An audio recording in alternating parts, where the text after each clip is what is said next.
Chapter 9:13. Similar traffic also appeared on the three roads leading from the Principality of Constantine to the Kingdom of Ruhr. After signing a new aid agreement with the Kingdom of Ruhr, New Flyer had been continuously sending various types of aid to the Principality of Constantine. Apart from some of the goods that the citizens of the Kingdom of Ruhr lacked due to the lockdown, most of the goods came from New Flyer's factories in the Kingdom of Ruhr. Based on the current situation in the Kingdom of Ruhr, just the aid of goods was a drop in the bucket and couldn't solve the most fundamental problem. Therefore, in the aid agreement signed by New Flyer, Sue proposed that New Flyer would fund the development of the magic machine industry in the Kingdom of Ruhr. They would build a large number of magic machine factories to solve the work problems of the citizens of the Kingdom of Ruhr and help them improve their living conditions. Of course, this was different from the factories the Fresteck Chamber of Commerce had invested in the Rudsun Kingdom. Whether it was the ownership or management of these new factories, even the right to set prices for the products, they all belonged to the Fresteck Chamber of Commerce. The only thing the Kingdom of Ruhr could do with these factories was to collect taxes as usual. If possible, the Kingdom of Ruhr wouldn't agree to such a condition because it was equivalent to giving up everything in the country to the Shinfei Chamber of Commerce. New Flyer would obtain the majority of the benefits, while the Kingdom of Ruhr would only get the leftovers. Compared to the previous joint venture, the benefits of this model for the Kingdom of Ruhr were greatly reduced.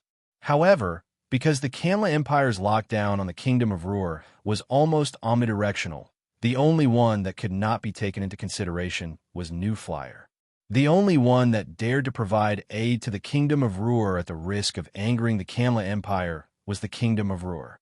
Therefore, the Kingdom of Ruhr had no choice but to agree to the agreement proposed by New Flyer. It had been almost half a year since the agreement was carried out. As the spring breeze gradually blew across the land, the Kingdom of Ruhr began to show signs of life. The citizens of the Kingdom of Ruhr who were trapped by the natural disaster last year had received great help from New Flyer and were now properly settled. Originally, a natural disaster like last year that involved more than 500,000 people could cause large-scale unrest in any country in the signs. Even a small country like the Kingdom of Ruhr could have a serious consequence of the decline of the country's fortunes. But this time, facing both the natural disaster within the country and the Kanla Empire's lockdown, the Kingdom of Ruhr only had a few more refugees after receiving aid from New Flyer. Other than that, there was not much unrest. Moreover, even for these refugees, with the Fresteck Chamber of Commerce investing in the Rudsun Kingdom, they quickly regained their stable lives and no longer posed any hidden dangers. In less than half a year, New Flyer's factories all over the Kingdom of Ruhr emerged like spring training after the rain. At the beginning of spring, when the flowers bloomed, New Flyer had officially opened 23 factories in the Kingdom of Ruhr. Just these 23 factories alone recruited more than 70,000 workers in the Kingdom of Ruhr. It was even close to the total number of workers in New Flyer's main base in the Principality of Constantine. Although the wages paid by these factories were far inferior to the wages of the New Flyer factories in the Principality of Constantine, it was still more than 10 gold coins a month. It was enough for an ordinary family to live a comfortable life. Therefore, just because New Flyer opened 23 factories, it immediately affected the lives of 300,000 people in the Kingdom of Ruhr. For the Kingdom of Ruhr, which was currently in a difficult situation, this was of utmost importance. Moreover, because of the influence of the Fresteck Chamber of Commerce, the Rudsun Kingdom had been affected by the Kandra Empire's blockade. There were even many companies that had closed the magic machine industry, but now it was revived and quickly developed. This affected even more people in the Kingdom of Ruhr. It was roughly estimated to be more than 500,000 people. Moreover, as the magic machine industry developed, it inevitably led to the development of other industries in the Kingdom of Ruhr. Therefore, in less than half a year, the Kingdom of Ruhr was completely different.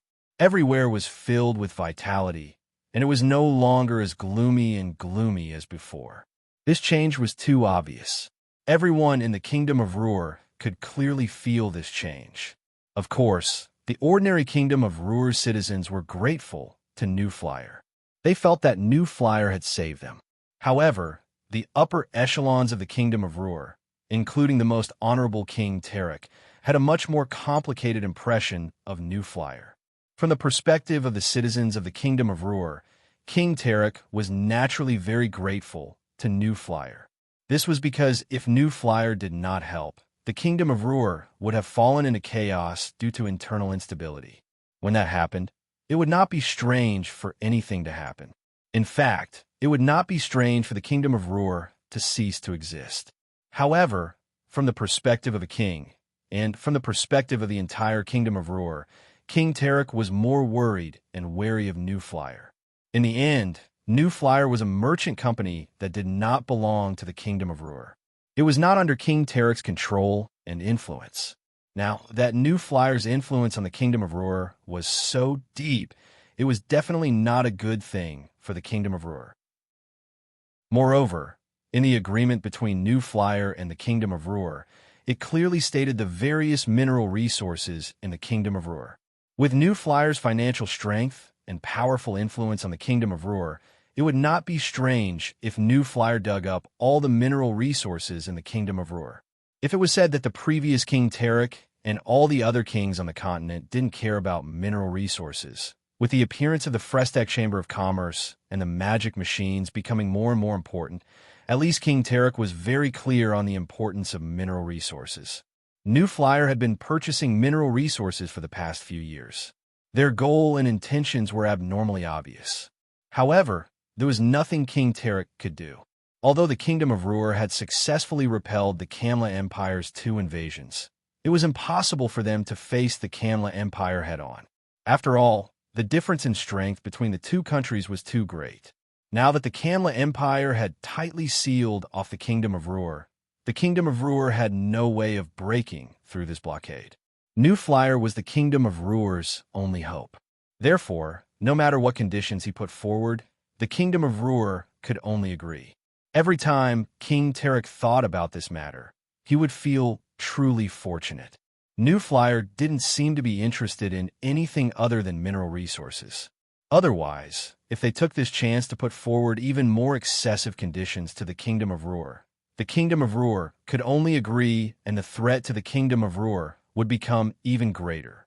Rather, not only did New Flyer not take this chance to put forward even more excessive conditions to the Kingdom of Ruhr, when Sui met with King Tarek, he unexpectedly told King Tarek that New Flyer would help the Kingdom of Ruhr build a complete magic machine industry. Moreover, Sui didn't just say it. He had represented New Flyer to sign an agreement with King Tarek to transfer some of the agricultural magic machine technology. At the same time, Sui also said that New Flyer would help the Kingdom of Ruhr build 2 agricultural magic machine factories, helping the Kingdom of Ruhr have the ability to produce agricultural magic machines. King Tarek almost couldn't believe his ears when he heard this sudden happiness.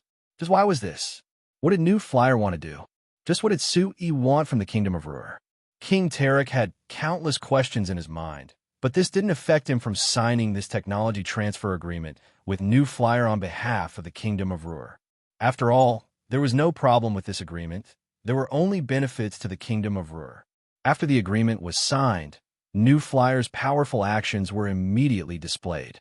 In just half a month, New Flyer had given all the technology to the Kingdom of Ruhr. Now, as long as the Kingdom of Ruhr made the necessary preparations, the 2 agricultural magic machine factories could begin production. Of course, what King Tarek didn't know was that last month, the Lampari Kingdom had already finished building 3 agricultural magic machine factories and were now in production. At the same time last month, New Flyer's research center in the Lampari Kingdom had cooperated with the Lampari Kingdom's Magic Machine Industry Management Association to create the Lampari Magic Machine Industry Academy. What King Tarek was clear on was that the Kingdom of Ruhr couldn't resist the New Flyer at all. This was because the only place in the Kingdom of Ruhr that wasn't completely blocked by the Kamla Empire was the sea route through Nissi Harbor that led to the other parts of the continent. The reason why this sea route could remain open was because the New Flyer's transport fleet was using this route. As for the New Flyer's fleet that had clearly caused the Kamla Empire's navy to suffer a large loss, the Kanla Empire's navy still ignored the New Flyers' fleet and charged through the sea, not stopping them at all. This was something that King Tarek couldn't understand, no matter what. Chapter 9:14. The endless sea in early spring was probably the most gentle time of the year. Today was also the same as usual. The sea was calm and tranquil. It was an extremely suitable weather for sailing. There was a fleet of 7 large transport magic ships and 20 guard ships that was quickly moving through the southern seas of the Kingdom of Ruhr. This fleet came from a second fleet under the New Flyer. Other than the first fleet led by Unravel, this was the largest fleet under the New Flyer. They were mainly responsible for transporting goods between the New Flyer and the Nozdormu Business Union Kingdom.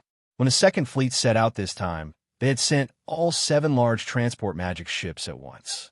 Other than delivering goods to the Nozdormu Business Union Kingdom, they were also carrying large amounts of construction materials and 340 workers from the Armored Chamber of Commerce.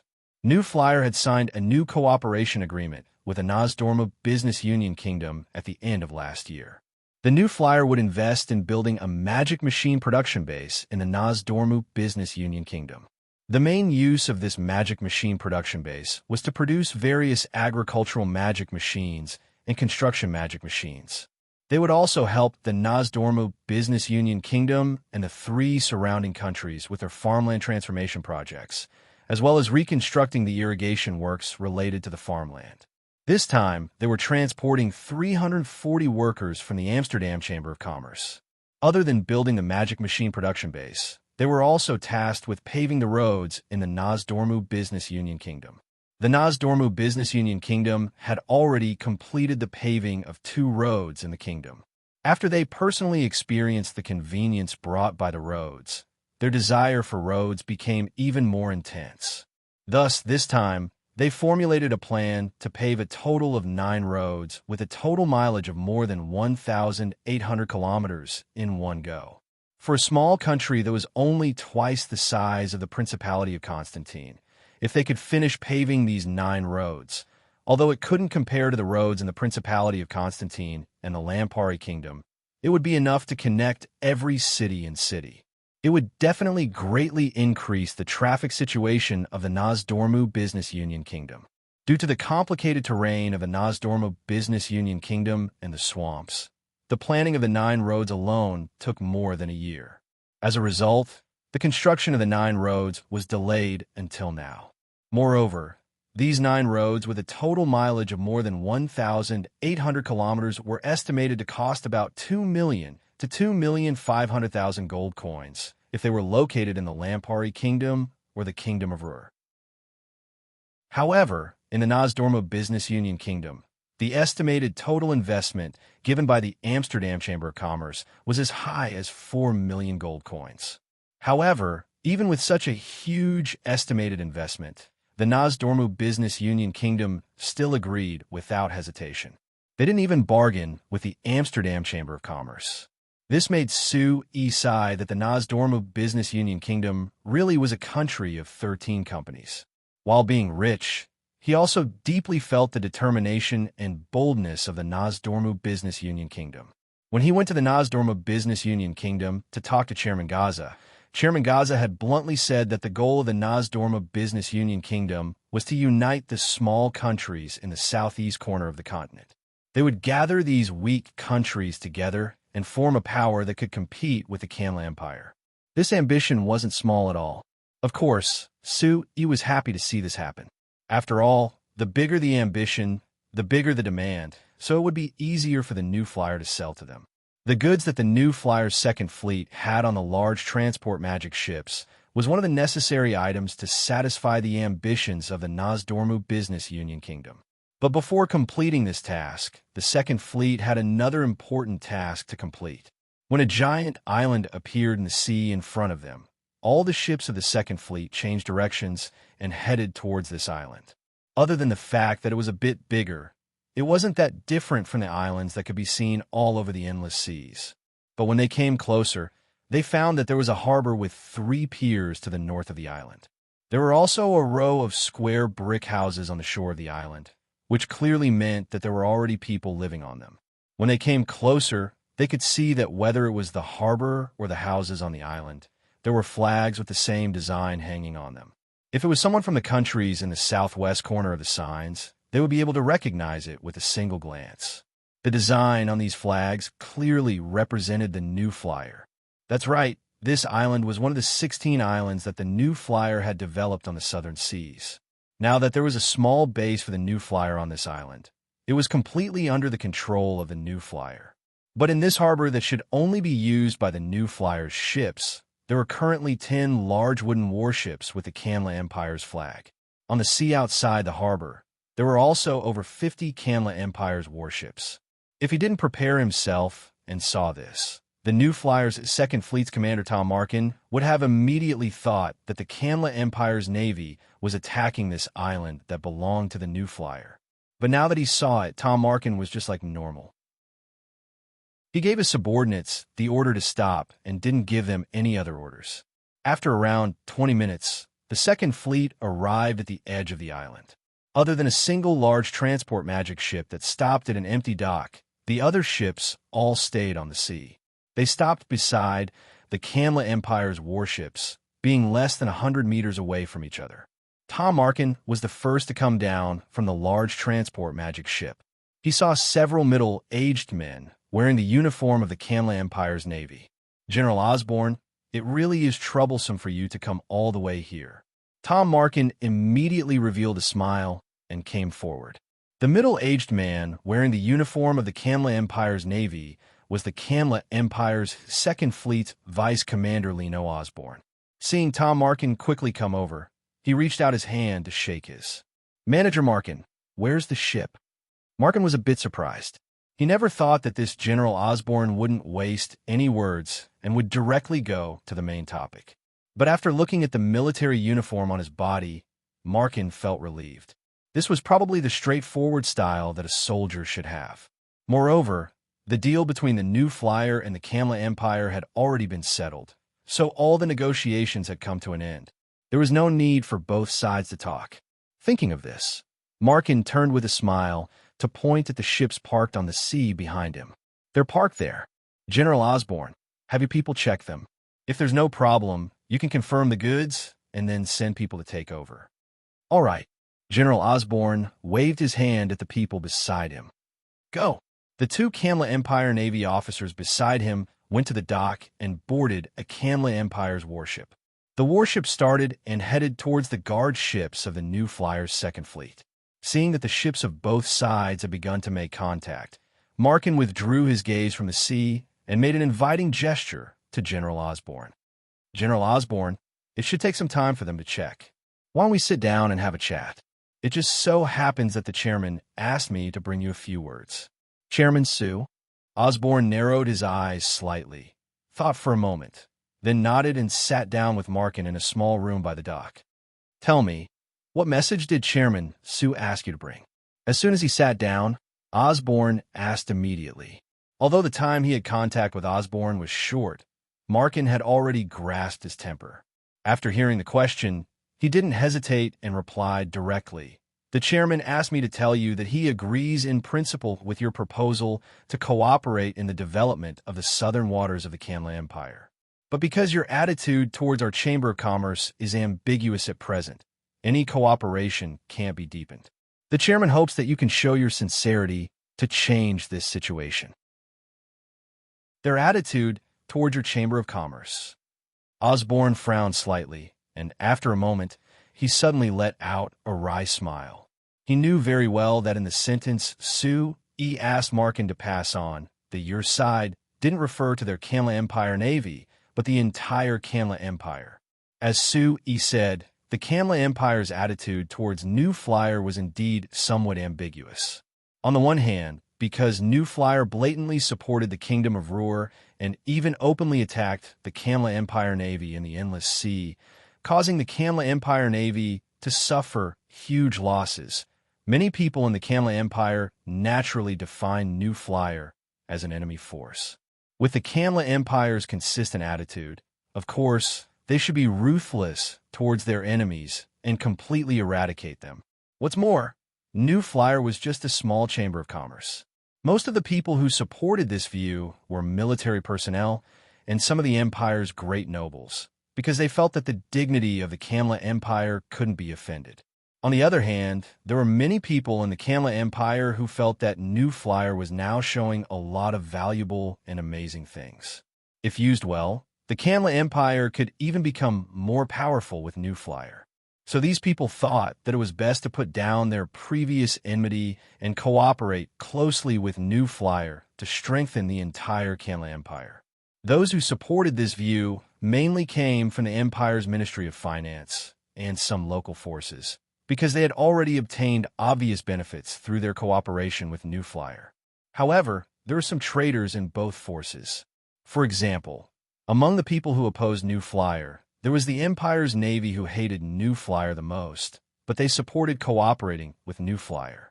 And on the side that supported the Fresteck Chamber of Commerce, there was also the Southern Province's Governor Duke Windsor, who hated the Fresteck Chamber of Commerce to the core. He said that he wouldn't allow anything related to the Fresteck Chamber of Commerce to enter his territory. Based on the current situation, the people who opposed New Flyer were stronger. After all, most of the people who opposed New Flyer were from the military and the nobles of the empire. Of course, the final decision was in the hands of the most respected emperor. If the emperor didn't say anything, no one in the empire dared to do anything. But since the last court session, the empire's finance minister Hashrai Marquis had personally described the New Flyer's influence on the tax revenue of the southern ports and the surrounding cities. There was a subtle change in the emperor's attitude. Although out of consideration for the face of the empire, the emperor wouldn't explicitly support New Flyer, but in some small details, this was clearly revealed. For example, this time the Kamla Empire's navy bought 5 guard ships from New Flyer. If it wasn't tacitly approved by the emperor, it was impossible. Chapter 9:15. Osborne was silent for a moment before the corners of his mouth rose slightly, revealing a very forced smile as he said, "Please tell Chairman Sue for me that our side is still looking forward to cooperating with New Flyer. As for the attitude of the Empire that Chairman Sue is worried about, I believe that there will be some changes in the future, so don't worry too much." Osborne naturally couldn't say anything about the specific situation in the Kamla Empire, but as the one who had the most contact with New Flyer and had the most direct experience of the new steel magic warships produced by the Shinfei Chamber of Commerce, the Kamla Empire's navy was the one who wanted to cooperate with New Flyer the most. If it wasn't for domestic pressure, the Kamla Empire's navy would have already thrown themselves at New Flyer's face, wanting New Flyer to hand over all their frigates. Now, they had to sneak to an island more than 100 kilometers away from the Kamla Empire to carry out the transaction. They really had no other choice. Of course, it was impossible to hide the fact that the Empire's navy suddenly had 5 more frigates, but the Empire's navy had already received His Majesty's tacit approval, so they weren't worried about other people criticizing them. "Well, if there's a change in your side, of course we will respond accordingly," Markin said. "In addition, the chairman also asked me to tell you that regarding the frigates, our Chamber of Commerce won't only sell them to you. In addition to you, there are many other buyers who are also interested in the frigates. Compared to them, your advantage is that you have the frigates earlier, which means you have more time to master them. I hope you can cherish this advantage." Hearing these words, Osborne's expression immediately changed. In addition to the Kamla Empire's navy, there were other people who were interested in buying New Flyer's frigates. Osborne didn't need to think to know that the so-called many buyers must be the Malar Empire, because the price of a frigate was over 1 million gold coins, other than the Malar Empire. Where else on the continent would have the financial resources to buy these things for a navy that he didn't care about? Even for the Kamla Empire's navy, being able to buy 5 frigates at once was because of the special approval of His Majesty and the Empire's finance department. Otherwise, the Empire's navy wouldn't be able to save this much money for several years. Many thanks for Chairman Sue's reminder. Of course we will make good use of it. After Osborne nodded, he felt a bit unwilling, so he asked, "But Manager Markin, please ask Chairman Sue for me, what conditions will your New Flyers willing to sell these frigates and the other new magic warships to our Kamla Empire's navy?" Markin looked at Osborne with a smile. "General Osborne, we are a chamber of commerce." Osborne gave a sigh and shook his head, feeling a bit helpless. Actually, when a new flyer caused heavy losses to the Kamla Empire's navy on the endless seas, there were many people in the Empire's army who proposed to directly attack the Principality of Constantine and eliminate this arrogant new flyer. But after the army's staff carefully studied it, they found that it was impossible to attack the Principality of Constantine. First, if they attacked from the land, because the Principality of Constantine and the Kamla Empire were separated by the Kingdom of Ruhr, if they wanted to attack, they had to first get rid of the Kingdom of Ruhr. But after the 2 consecutive defeats, everyone in the army knew that the Kingdom of Ruhr was a thorny hedgehog. It wasn't easy to touch it. And if they wanted to go around the north through the Mirando Duchy and then the Lampari Kingdom to attack the Principality of Constantine, they could ignore the Mirando Duchy, but they couldn't go around the Lampari Kingdom. The new flyer and the Lampari Kingdom had a close relationship, so the Lampari Kingdom couldn't let the Kamla Empire attack the Principality of Constantine through them. Then other than land, there was only one choice left, which was to attack from the sea. However, since the new flyer's new steel magic battleship appeared, the Kamla Empire's navy had fought with the new flyer's guard fleet on the endless seas over 10 times, but they had been defeated each time. This made the Kamla Empire's navy agree that on the endless seas, there wasn't a single fleet that could match the new flyer's guard fleet. So it was clear that this path wouldn't work. This also meant that even if the Empire's army really made up their mind to attack the Principality of Constantine, it would be a very troublesome and impossible matter. Not to mention that even if the Kingdom of Ruhr, the Lampari Kingdom, and all the countries around the Principality of Constantine opened a path for the Kamla Empire to attack, could the Kamla Empire really take the Principality of Constantine? It wasn't just Osborne who had doubts about this. No one in the Empire's army had confidence in this. The Kingdom of Ruhr had only received a bit of help from the new flyer, and they were able to heavily injure the Empire's army twice. If they attacked the new flyer itself, the attacks would be even more terrifying. In the end, everyone could only helplessly admit that even if the Kamla Empire was one of the strongest empires on the continent, they couldn't do anything to a small country like the Principality of Constantine and a company like the New Flyer. Moreover, according to the financial report that the Empire's finance minister Hashrai Marquis had personally prepared, the Empire could only cooperate with the New Flyer and introduce the magic machine industry driven by the New Flyer into the Empire, which would bring more benefits to the Empire. Actually, if it wasn't for his face, the Emperor would have already done this. So it could be said that Osborne's proposal on behalf of the Empire's army, or rather a warning, was something that any company on the continent had to treat seriously, but it wasn't a threat to the New Flyer at all.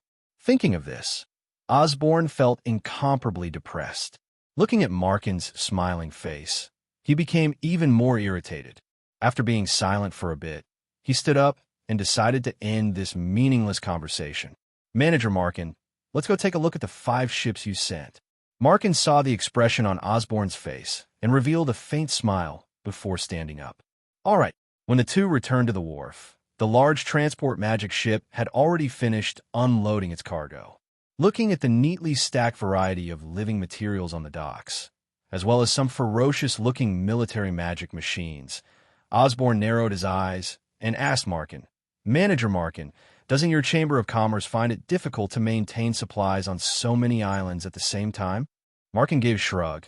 "If you're afraid of making money, it's better to close down and go home." "Don't look at me. These are Sir Chairman's words." "Make money?" Osborne looked back at the lush island behind him, most of which was covered by trees, and wondered. Just this normal-looking island. What could the New Flyer earn from it? However, this problem wasn't something a soldier like him could understand, so he quickly gave up on thinking about it. He boarded a magic speedboat with Markin and came to the side of the 5 guard ships that had separated from the Frestec Chamber of Commerce's fleet. After approaching, one would find that these 5 guard ships were very different from the other 10 guard ships of the New Flyer.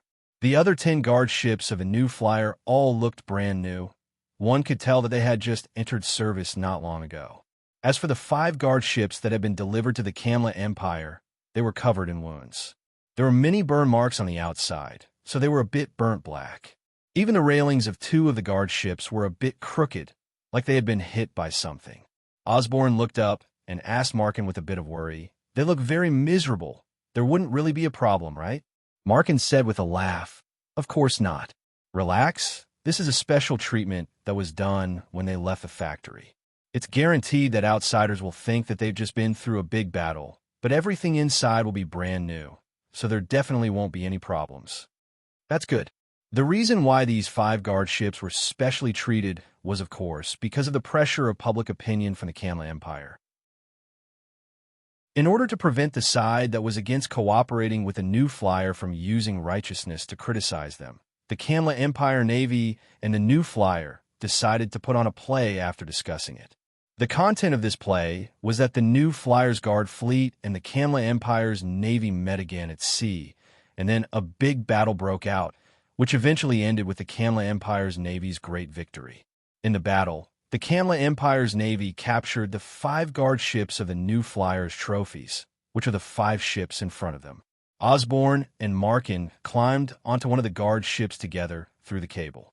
Osborne and several of the Kanla Empire's navy officers communicated and confirmed that the interior of the 5 guard ships was indeed intact, as Markin had said, so they were relieved. "Director Markin, it was a pleasure working with you." Before leaving, Osborne took the initiative to extend his hand to Markin. Markin shook his hand and smiled. "General Osborne, I believe that our cooperation is definitely not just this time.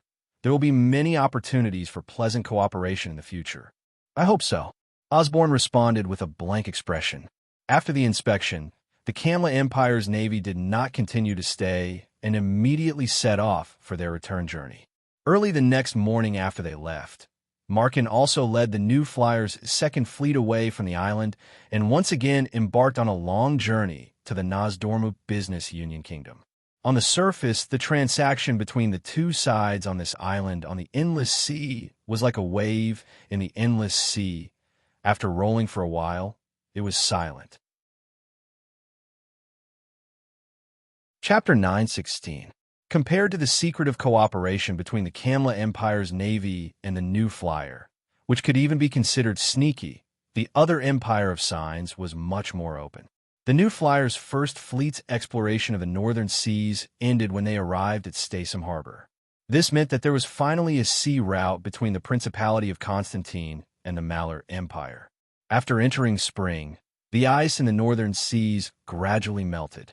The new flyer's first fleet that had been in Statham Harbor for close to 2 months brought large amounts of ores from Statham City and the surrounding areas back to the Principality of Constantine. After the new flyer's first fleet left, there was a motorcade of large transport magic cars and traditional horse carriages that headed to the north of the Malar Empire. Most of the goods in this motorcade came from the new flyer and the other magic machine companies that had invested in the Malar Empire. A small part came from the large Malar Empire companies, as well as the nobles of the Malar Empire, led by the Marquis of Southgard. According to the plan drawn up by the new flyer, in the next few years, they would use the northern sea route to build a new magic machine industrial base around Statham Harbor, transferring goods through Statham Harbor. The Marquis of Southgard and the other nobles of the Malar Empire were very interested in this plan, so they joined in after being invited by the new flyer. "Manager Hogan, this place is just too barren. Not only are there few people, there are few resources, and it's so cold that people can't stay outside at all. Why is your new flyer interested in this damn place?"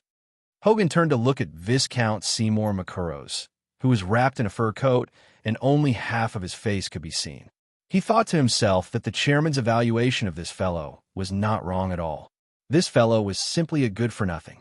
It was already early spring, and even if Statham City was in the northernmost part of the continent, it was already past the coldest winter.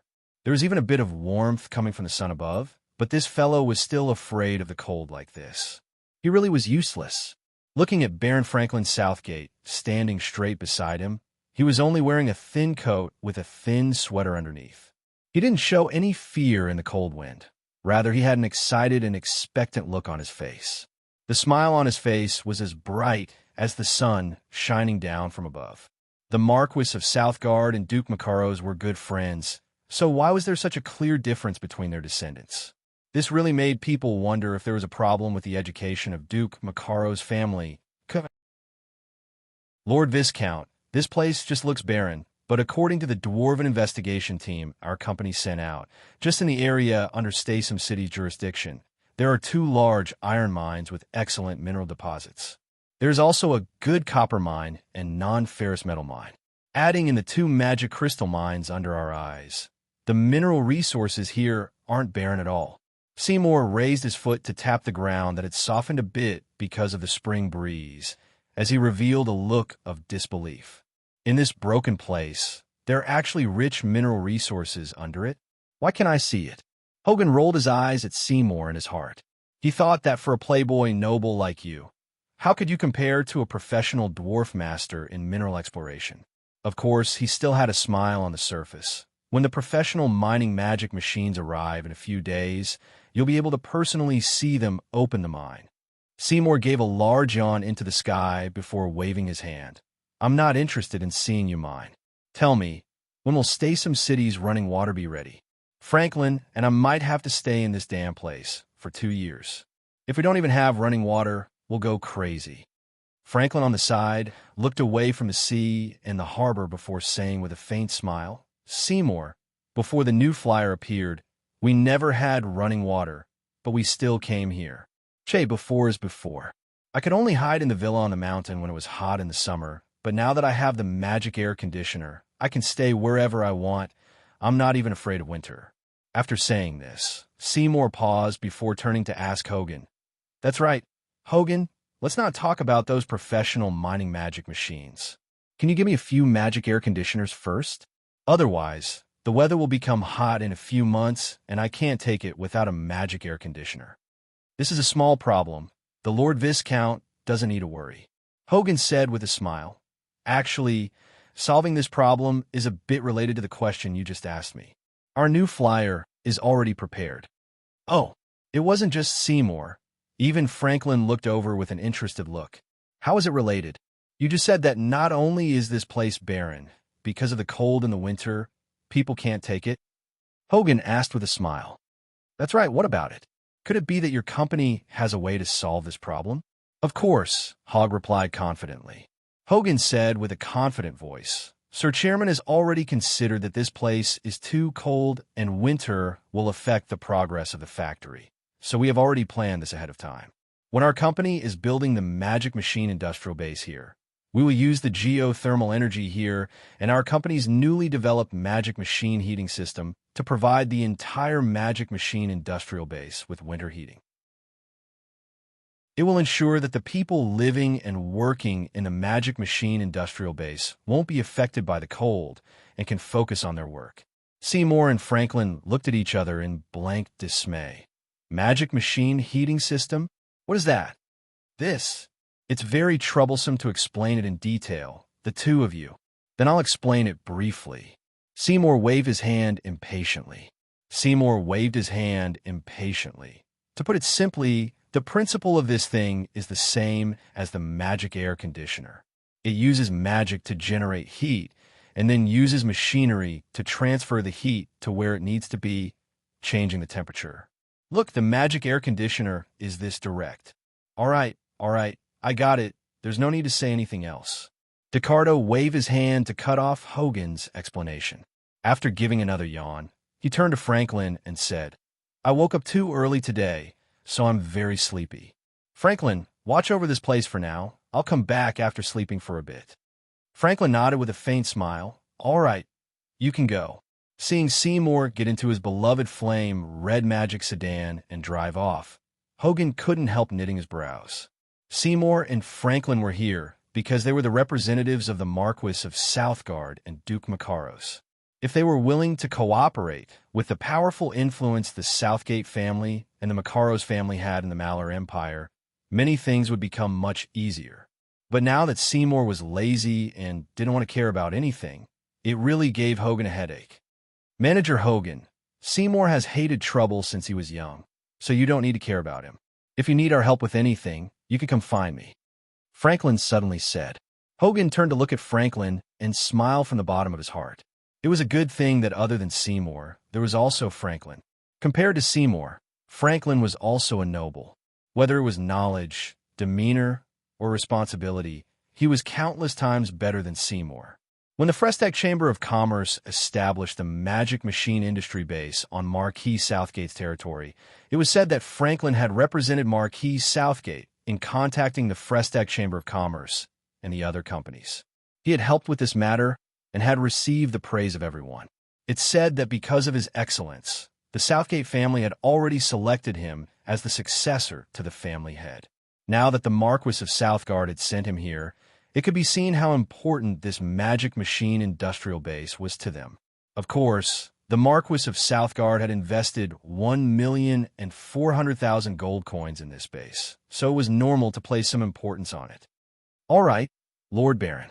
Hogan paused before adding, "Actually, Lord Baron, there aren't many things here that you need to personally participate in. Most of the time, you just need to supervise. There are only a few times when you need to contact the officials and nobles of Statham City and the surrounding areas, so you need to personally come out." "I understand." Franklin smiled and nodded. Franklin nodded with a faint smile. "If you need me to come out, please don't be polite." "All right," Hogan replied before looking around and knitting his brows again. "What? Is there a problem?" Seeing the expression on Hogan's face, Franklin immediately asked this. "Cool. Lord Baron, our company has a complete plan for this place, so there isn't a problem overall. Look, this place is rich in resources, the terrain is open, and there is a harbor that is a transportation hub. So, it is indeed a good place to build a base. But, haven't you found a very serious problem?" "Oh." Franklin raised his hand to stop Hogan from continuing his explanation. "Let me take a guess." He walked around for a bit, looking into the distance from time to time. After knitting his brows to think for a bit, his brows suddenly relaxed and his eyes lit up. He asked Hogan with a smile, "If my guess isn't wrong, the serious problem you mentioned should be the problem of manpower, right?" Hogan's eyes opened wide in surprise, and he couldn't help giving Franklin a gesture of praise. "Lord Baron, your eyes really are sharp." Chapter 9:17. Even on Earth, where transportation and communication was very developed, it was very hard to get an accurate population count. On the Signs continent, it was even more impossible to know the exact population of a map.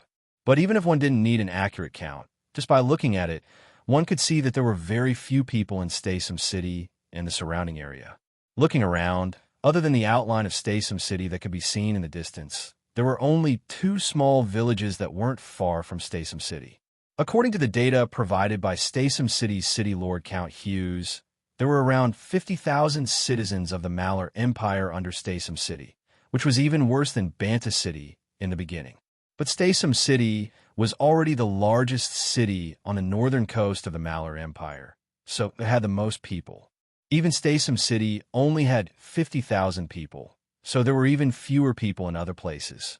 Lord Baron, according to the plan, after this base is built, the factories will need over 200,000 workers.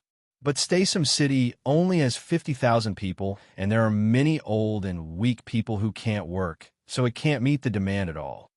Hogan said in a helpless voice, This is indeed a very serious problem." Franklin stroked his chin that had just grown a soft beard, and after thinking for a bit, he continued, "But this problem isn't that hard to solve. We can open up recruitment in the Empire. I think that as long as they know that there are good jobs that can earn quite a bit of gold coin a month, there will be many people willing to come." "That might not be the case." Hogan shook his head. "The environment here is far worse than the inland, especially the winter temperature is simply unbearable. Even if our company has made all the preparations, we can't eliminate this worry for everyone. Moreover, the most important problem is this will make them leave their homes, which is something that many people aren't willing to accept." Franklin knit his brows. "That's right. For the citizens of the Empire, staying in their homes is more important than anything else. Unless it is absolutely necessary, no one is willing to leave their homes." Hogan coughed lightly and said this, "Lord Baron, of course, it is not completely impossible. It all depends on whether you and Lord Marquis can make up your mind. Franklin looked at Hogan in surprise. He blinked and instantly understood what Hogan meant. What? Do you want us to help you forcibly relocate some people from the Empire? This is very difficult. No, no, no. I never said that. Lord Baron, please don't misunderstand. Hogan waved his hand. My meaning is, can we use the relationship of your Southgate family and the Macaro's family to buy some slaves as workers? Slave? Franklin was surprised. Do you think these lowly people can handle the complicated work in the factory? Actually, when our Chamber of Commerce was first established, due to the lack of manpower, we used many slaves as workers. They might not be able to handle the complicated work, but they can handle the ordinary, repetitive work, Hogan explained. But slaves? Franklin frowned and thought for a while before shaking his head. I'm afraid it's not possible. It's different from before, because there hasn't been a large-scale war on the continent in many years, so there are fewer and fewer people who have become slaves.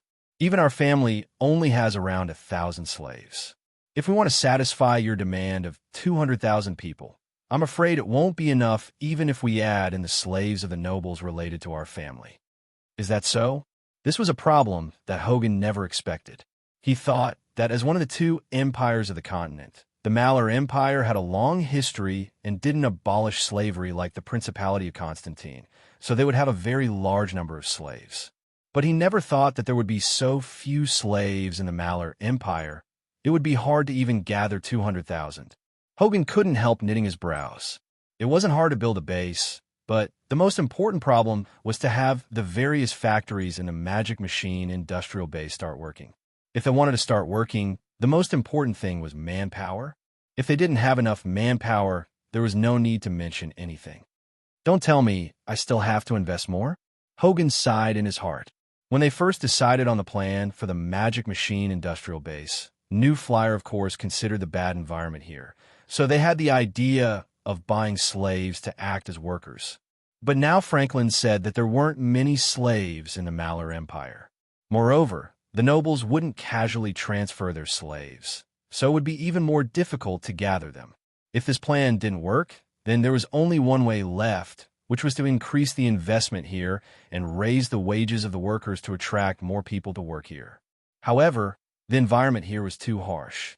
If he wanted to attract people to work here, he would need to provide an extremely high salary and benefits. When they first made the plan, New Flyer set the wage of the workers in the magic machine factories to be around 10 gold coins a month. It should be said that this wage was very attractive to the majority of the citizens in the Malar Empire. But if they wanted to rely on 10 gold coins to attract people to the cold north, it wouldn't be that easy. Hogan roughly calculated in his heart.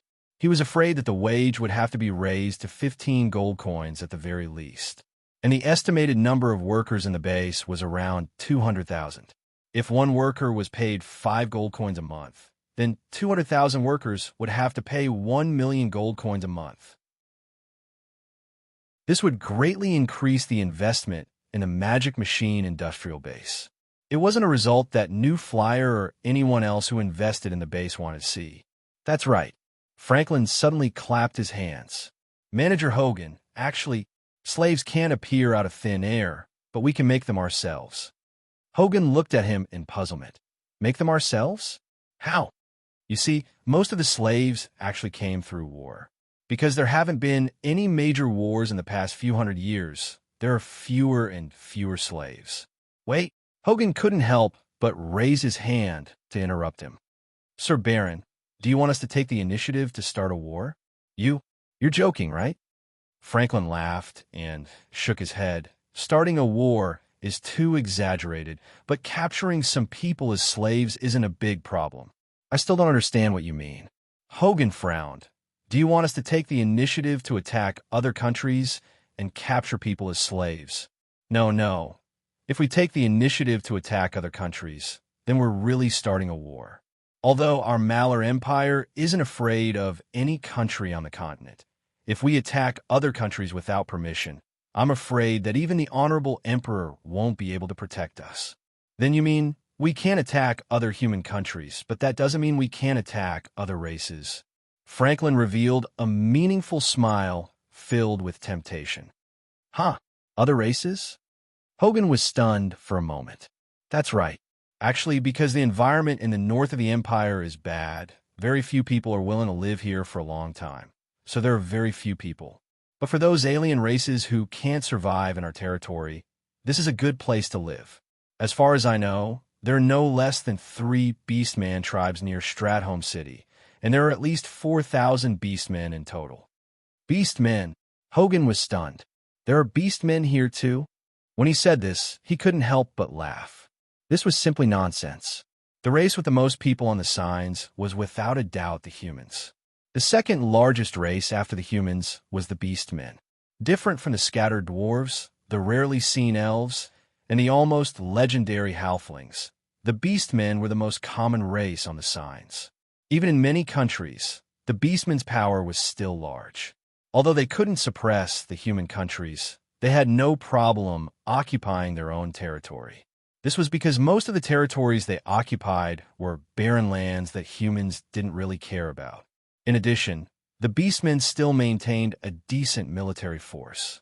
Therefore, as long as the Beastmen didn't cause any trouble, the human countries generally wouldn't pay much attention to them. This was actually very clear in the Lampari Kingdom. If one looked at the Black Rice Wasteland in theory, most of it belonged to the Lampari Kingdom and a small part belonged to the Sac Kingdom.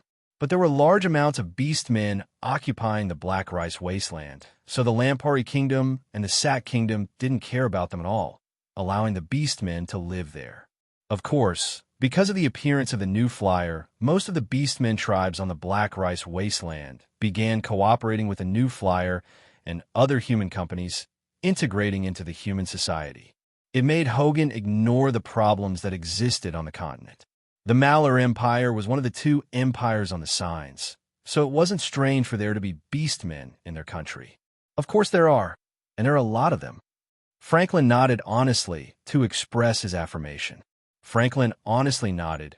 Although there aren't any specific statistics, there are many Beastmen living in the northern part of the empire. There are even people in the empire who estimate that there are over 1 million Beastmen here, which is quite a large number. Over 1 million? Hogan was really scared by this number this time. Although there were many Beastmen on the Black Rice Wasteland, there were only around 200,000 and less than 300,000. He never thought that there would be over 1 million Beastmen in the northern part of the Malar Empire. It really was terrifying. The largest Beastmen tribe has over 100,000 people. Think about it. If we can capture all these Beastmen as slaves, wouldn't that solve the problem? Franklin's words were filled with enticement. Hogan had seen many Beastmen workers in the new flyer, so he didn't have any resistance to using Beastmen. He couldn't help thinking about it when he heard this, feeling that this was indeed a good idea. But when he calmed down and saw the expectant look on Franklin's face, he thought about it before saying, "This matter is very important. I need to ask Sir Chairman first." Chapter 918. Hogan's report was successfully sent to Sue E 5 days later. Sue E carefully read through the report and didn't immediately reply. The Magic Machine Industrial Base in Stratholme City wasn't exclusively invested by New Flyer. There were also other companies from the Lampari Kingdom that had shares. Moreover, it involved the Marquis of Southgard and the nobles of the Malar Empire that he had introduced. Therefore, Sue E couldn't make the decision alone. Moreover, this matter involved the Beastmen. If it was a normal human, they wouldn't have any misgivings about waging war against the Beastmen. However, Sue E had always maintained a cooperative attitude with other races. Moreover, New Flyer already had a very harmonious cooperative relationship with the Beastmen in the Black Rice Wasteland. The Beastmen played a huge role in the various departments of New Flyer, so naturally, Sue E didn't have any prejudice against the Beastmen. Franklin's proposal to attack the Beastmen tribes in the northern part of the Malar Empire and capture them as slaves was something that Sue E didn't agree with. Through his experience with the Beastmen in the Black Rice Wasteland, the Beastmen were a race that could be moved by benefits. They weren't much different from humans. If he could make contact with the Beastmen tribes to the north of the Marlow Empire, it wasn't impossible to do the same as the Beastmen tribes of the Black Rice Wasteland. He could recruit the Beastmen tribes and make them work for the Magic Machine industrial base. In this report, what Sui cared about the most was Franklin's suggestion of attacking the Beastmen tribes and even enslaving the Beastmen in those tribes. Sui was very suspicious of Franklin's motive for taking the initiative to make this proposal. According to Sui's inference, this proposal wasn't Franklin's idea. Instead, it came from the Marquis of Southgard or even the Malar Empire behind the Marquis of Southgard. Unlike the Kamla Empire, the Malar Empire hadn't personally witnessed the performance of New Flyer's military magic machines on the battlefield. Therefore, they didn't have a good impression of it. Although the Malar Empire's military had indeed purchased a portion of the military magic machines from New Flyer, and New Flyer was gradually delivering them, the Malar Empire's military was still in the initial stages of understanding the military magic machines. Then it wasn't strange that they were trying to instigate the Frestek Chamber of Commerce to make a move and directly experience the use of the military magic machines on the battlefield. Of course, this was only Sui's conjecture and not necessarily the Mala Empire's military's real thoughts. However, in Sui's opinion, this wasn't impossible. After all, showing the power of the military magic machines to the Malar Empire would be very beneficial for New Flyer to continue to promote the military magic machines to the Malar Empire, as well as for the Malar Empire to pay more attention to New Flyer. Therefore, in conclusion, it didn't matter how they treated the Beastmen tribes in the north of the Malar Empire. After understanding this, Sui gathered the upper echelons of New Flyer and had a brief recollection of this matter. Then, as the president of New Flyer, he sent a letter to the Lampari Kingdom's merchant guilds that had invested in the Magic Machine industrial base outside of Stratholme City. Finally, he wrote a private letter to the Marquis of Southgard to explain his plans. After doing all this, Sui conveyed his final decision to Hogan. While this order for Hogan was still on the way, Sui had already left the New Flight Commerce main base and entered the Kingdom of Ruhr. However, he wasn't here to meet with King Tarek or the important figures of the Kingdom of Ruhr to discuss cooperation, because this time he brought his entire family, including Liz, Linda, Agnes, Tvisti, Freya, Sandy, and Harvey, to the Azhara tribe located in the Kingdom of Ruhr. Because his youngest son was still young, he was left in the Principality of Constantine and was accompanied by Betty and Carol. As for the main reason for coming to the Azhara tribe this time, it was because of Elder Undine's invitation. Moreover, Steele had led her subordinates to film a documentary about the history of the elven race and hadn't returned home for half a month. Sui brought his family and children here to reunite with her and also bring the children out for a trip. Apart from this, Agnes and Tvisti came from the Night Song tribe and the Moon Shadow tribe respectively. Coming together this time could be considered another official contact between the three elven tribes, the Night Song tribe, the Moon Shadow tribe, and the Azhara tribe. Therefore, when Agnes and Tvisti entered the Azhara tribe, they received a warm welcome from Elder Undine. Of course, the one that made Elder Undine the most warm was still Sui. After meeting, Sui and Elder Undine casually chatted for a bit before changing the topic to the elven town outside. Elder Undine, when I came in from outside, I found that the flow of people in the town has decreased quite a bit compared to last time. Sui said in a worried voice. Elder Undine nodded with a faint smile. That's right. Since the Kamla Empire tried to invade the Kingdom of Ruhr last year, the number of people coming to our elven town to play has decreased by quite a bit. We didn't have any guests at all before, and it has only gradually recovered recently, but it clearly isn't as good as before. Sui shrugged and helplessly said, There's no other way. Things like traveling are too affected by the overall situation. The Kingdom of Ruhr is unstable, so there will naturally be less people who want to travel. This is all thanks to your New Flyer's great assistance to the Kingdom of Ruhr. Otherwise, the Kingdom of Ruhr wouldn't be able to hold on, and our elven town wouldn't be able to hold on either. That's not worth thanking. Sui waved his hand. Elder Undine, I suggested to you before that we should promote this elven town to more places and make it into something like a chain of theme parks. What do you think now? It's a good suggestion, but I don't think the time is right. Elder Undine shook her head. Why? Sue E was stunned. Because there aren't many people like Chairman Sue who can accept us elves without any reservations. Elder Undine looked straight into Sue Yi's eyes. Her expression was gentle, but her eyes were very serious as she said, if we elves promote this ourselves, it will be very difficult to gain the approval and support of the humans. The chances of failure are too high. How do you know if you don't try? Sue E frowned. We don't have the capital to give it a try. Elder Undine sighed softly. Chairman Sue, after you made this suggestion last time, I've asked around about the price of goods in your human world. I've found that if you want to build an elven town in another place, you'll need to invest at least 700,000 gold coins. Although our tribe has made some money recently, it's far from enough to invest in this.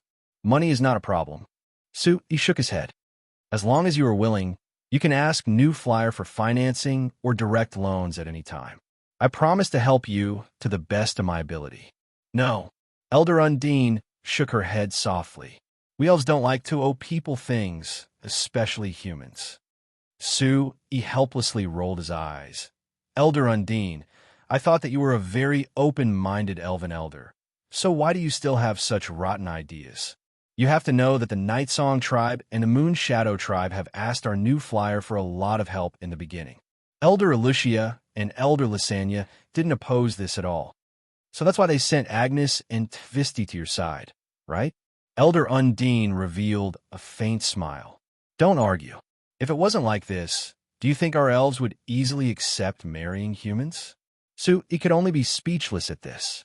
It seems like Elder Undine had a deep misunderstanding about Undine and Tvisty marrying him. But her words weren't without reason. Agnes could be said to have been in contact with him for a long time. They had feelings for each other, so they were willing to marry. Tvisty was clearly sent to his side by Elder Lysania, and when he proposed marriage to Elder Lysania didn't hesitate at all. It could be seen that her original idea was for Tvisty and Sue E to marry.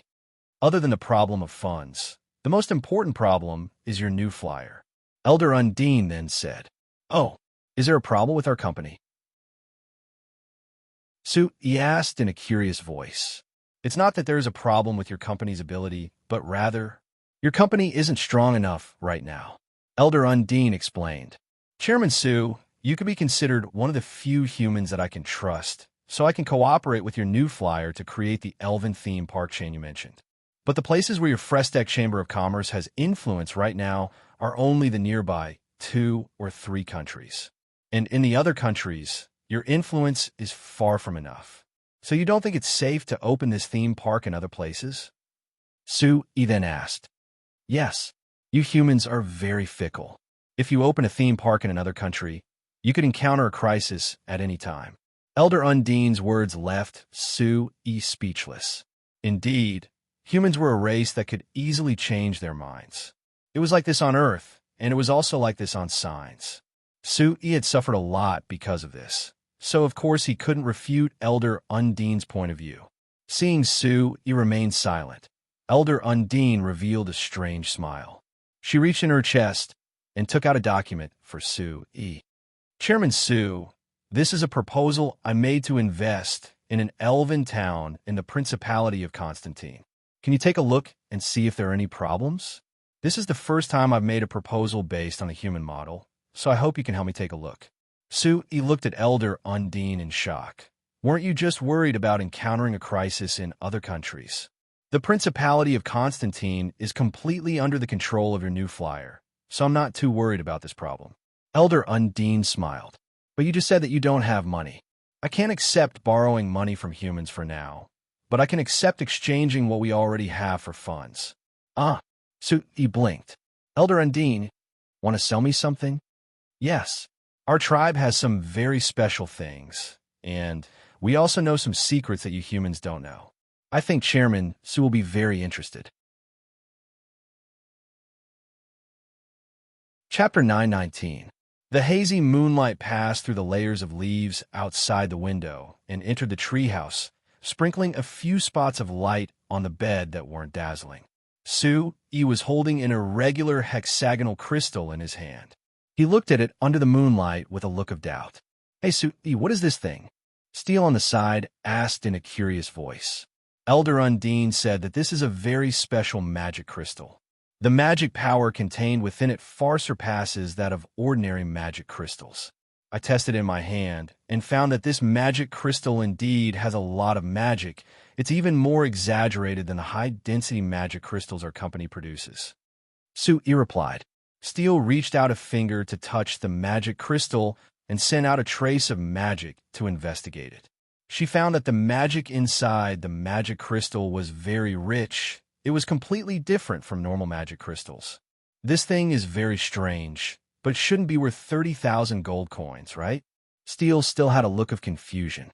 "It's just a magic crystal. Even if it has a lot of magic, what use is there? It might not even be enough to support you casting a 9th grade spell." "If it was just to support me casting a 9th grade spell, I wouldn't be willing to spend 30,000 gold coins to buy it from Elder Undine." He shook his head. "I'm just very curious. Why is this magic crystal's magic power content so ridiculously high? If I give it to Evita and the others to study, they might be able to imitate it. That would allow our company to take a large step forward in refining magic crystals." "I knew that you were greedier than I thought." Steele rolled her eyes at Sui. She looked down at the things that Sui had placed all over the bed and slightly knit her brows. "It's these things that you spent 850,000 gold coins to buy from Elder Undine? Are these things really worth this price?" All right, actually I'm not certain about the value of these things. But like this magic crystal in my hand, if we can study its internal structure and imitate it, just this one thing alone would be worth 850,000 gold coins. But if we can't, it's no different from being worthless." "So you're taking a risk?" Steele asked. "Pretty much." Sui nodded. "Magic research is an uncertain matter. Before there are results, no one can simply determine the value of something, right?" Steele curled her lips. "You spent this much money to buy a bunch of things that you don't know the use of. You might as well take it all out and buy more things related to the illusion magic array from Elder Undine. I urge you to give up on this idea." Sui looked at Steele and helplessly spread his hands as he said, "I've talked to Elder Undine, and she clearly said that illusion magic is a special magic of the elves, so she won't easily give it to humans." "Wouldn't easily give it to humans?" Steele raised her brows. "That means there's still a chance of giving it to humans?" "Yes." Elder Undine said that because the illusion magic is magic unique to the elves, no matter what the illusion magic is used for, they have to participate in it. So you understand what she means? "So it's like this." Steele slowly let out a breath. After being stunned for a bit, she suddenly revealed a bitter smile. "I always thought that Elder Undine was as elegant, noble, and gentle as the rumors say, an elven elder that everyone respect from the bottom of their hearts. I never thought that she would also care about benefits. Nonsense. The elves also need to eat. As an elder of the Azhara tribe, it's natural for her to consider the benefits of the entire Azhara tribe." Sui reprimanded. "I understand, only I can't accept it right now." Steele suddenly shook her head and took a deep breath, returning to her calm state. "If that's the case, Elder Undine wants to have a share in our new Moon Chamber of Commerce so that she can receive long-term benefits?" "She didn't say that, but I think your understanding is correct." Sui shrugged. That's not a big problem. Actually, even if she didn't mention it, I wanted to pull her in myself." Steele said, "Anyway, when we're shooting the illusion magic film, we really need the elven mages to participate. If we can give them a share, they can also put in more effort. It's good that you can understand this." Sui nodded. He looked down at the various items scattered on the bed and picked up a thin book. "What is this?" Steele curiously asked. There were magic crystals, all kinds of strange magic tools, and some exquisite elven accessories. At least on the surface, they looked expensive. Only this book looked ordinary and even a bit old. It didn't look like it was valuable at all. "This is a short record written by the elders of the Azhara tribe. Elder Undine said that it recorded a lot of elven secrets, as well as a lot of secrets related to the history of the signs." Sui said. Steele was disappointed. She knew that He had always been interested in studying history. If he had nothing to do, he would always flip through all kinds of books related to the history of the signs. The book in his hand could be said to be first-hand information. It might be very precious to but to Steele it was worthless. Seeing that was reading with great interest, Steele shook her head. She picked up an exquisite magic lamp beside the bed and pointed it with her finger. The magic lamp emitted a bright light. Then she put the magic lamp beside and tidied up the things scattered on the bed. She said to "Don't read too late. Go to bed early. We still have to take the children to the beach tomorrow." "Okay, you go to bed first." Steele kissed Suyi's face and fell asleep. The two of them had been married for almost 10 years. They already knew each other's habits like the back of their hands. Steele never said much about Suyi's little hobby. She was already used to it. Not long after, Steele's breathing became stable and she fell into a deep sleep. He turned his head to look at Steele, who was sleeping, and smiled. He thought that Steele must be tired because she was busy shooting the new illusion film. After pulling the blanket over Steele and covering her, he moved his body. His upper body covered the light of the magic lamp as much as possible, and he looked at the notebook with peace of mind. The notebook was indeed like what Elder Undine said. It was all scattered records. Some were like diaries, but they were more detailed than diaries. However, there was basically no continuity. The earliest record could be traced back to more than 7,000 years ago, when the elves still ruled this continent. The latest record was added by Elder Undine today. It described that she sold some unimportant things in the Azhara tribe to and received 850,000 gold coins from Sui. From this point of view, the things recorded in the notebook should have a greater impact on the entire Azhara tribe. Through these recorded events, could roughly deduce the history of the Azhara tribe for the past thousands of years. Combined with the history of the signs that had studied before, the history of the signs was relatively clear and there were not many messy places. However, the things recorded in the notebook were from the perspective of the elves. It was slightly different from the records of the signs that had read before, which were described from the perspective of the humans. For example, the humans' description of the racial war 3,000 years ago was that the humans and the other races on this continent were not satisfied with the elves' exploitation of their own race, so they rose up and resisted. However, the description in the notebook only stated that the other races gradually became stronger, so the elves were replaced. This was a very normal thing, like flowers blooming and withering, and all living things growing and withering. One of the notes piqued Suyi's interest. It was also a reflection on the racial war. In the previous notes of the elders, it was stated that the elves had declined and the humans had risen. Therefore, it was natural for the humans to replace the elves as the masters of this continent, and it was not strange at all. However, this notebook had a deeper reflection on this result. In this note, the elder of the Azhara tribe who recorded this said that the reason why the elves declined was entirely due to their nature of not wanting to make progress.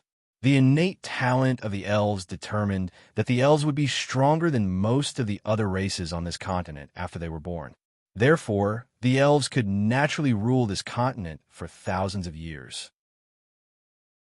However, the elves did not have any thoughts of improving. Therefore, the overall strength of the elves remained the same during the racial war 4,000 years later. On the other hand, the human race was always looking forward to becoming stronger. Although the human race was the weakest of all the races on signs when they were born, they had the idea of becoming stronger. Therefore, the moment the humans appeared on this continent, they had been constantly growing stronger until they finally surpassed the elves, defeated the elves, and ruled this continent. Sui deeply admired the wisdom of the elder in this notebook. If the elves could recognize this point and change, it would be very difficult for the humans to rule this continent. However, the part in this notebook that caught Suyi's attention the most was a sentence. This sentence was added when the humans were getting stronger and stronger, and the elves' future was bleak. If the elves on signs never know how to be flexible, then the final outcome would be complete extinction, and I'm afraid that the only thing they could do would be to escape to another continent and accompany the demons on that continent. Another continent? Demons? Sui looked at this sentence and frowned slightly as he carefully pondered. Chapter 9:20.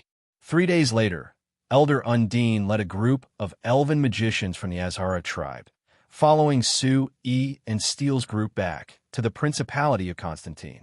Liz and Linda brought the children back to the new Flight Commerce main base first. Sui's group stopped in Shenfei City on the way. After several years of development, Shenfei City had gone from being a blank city to being over 10 square kilometers of land. It had over 50,000 permanent residents and over 300,000 floating people. The reason why there was such a large floating population was because New Flyer had designed this place as a product distribution center. Of the goods sent by the Frestech Chamber of Commerce to other places, other than a part that went through the harbor and the sea route, the rest of the goods would be sent to Frestech City before being sent out through the Frestech Chamber of Commerce's cargo center. Because of this, the First and Transport Chamber of Commerce's Principality of Constantine branch headquarters was also set here, so naturally this place became the Principality of Constantine's logistics center.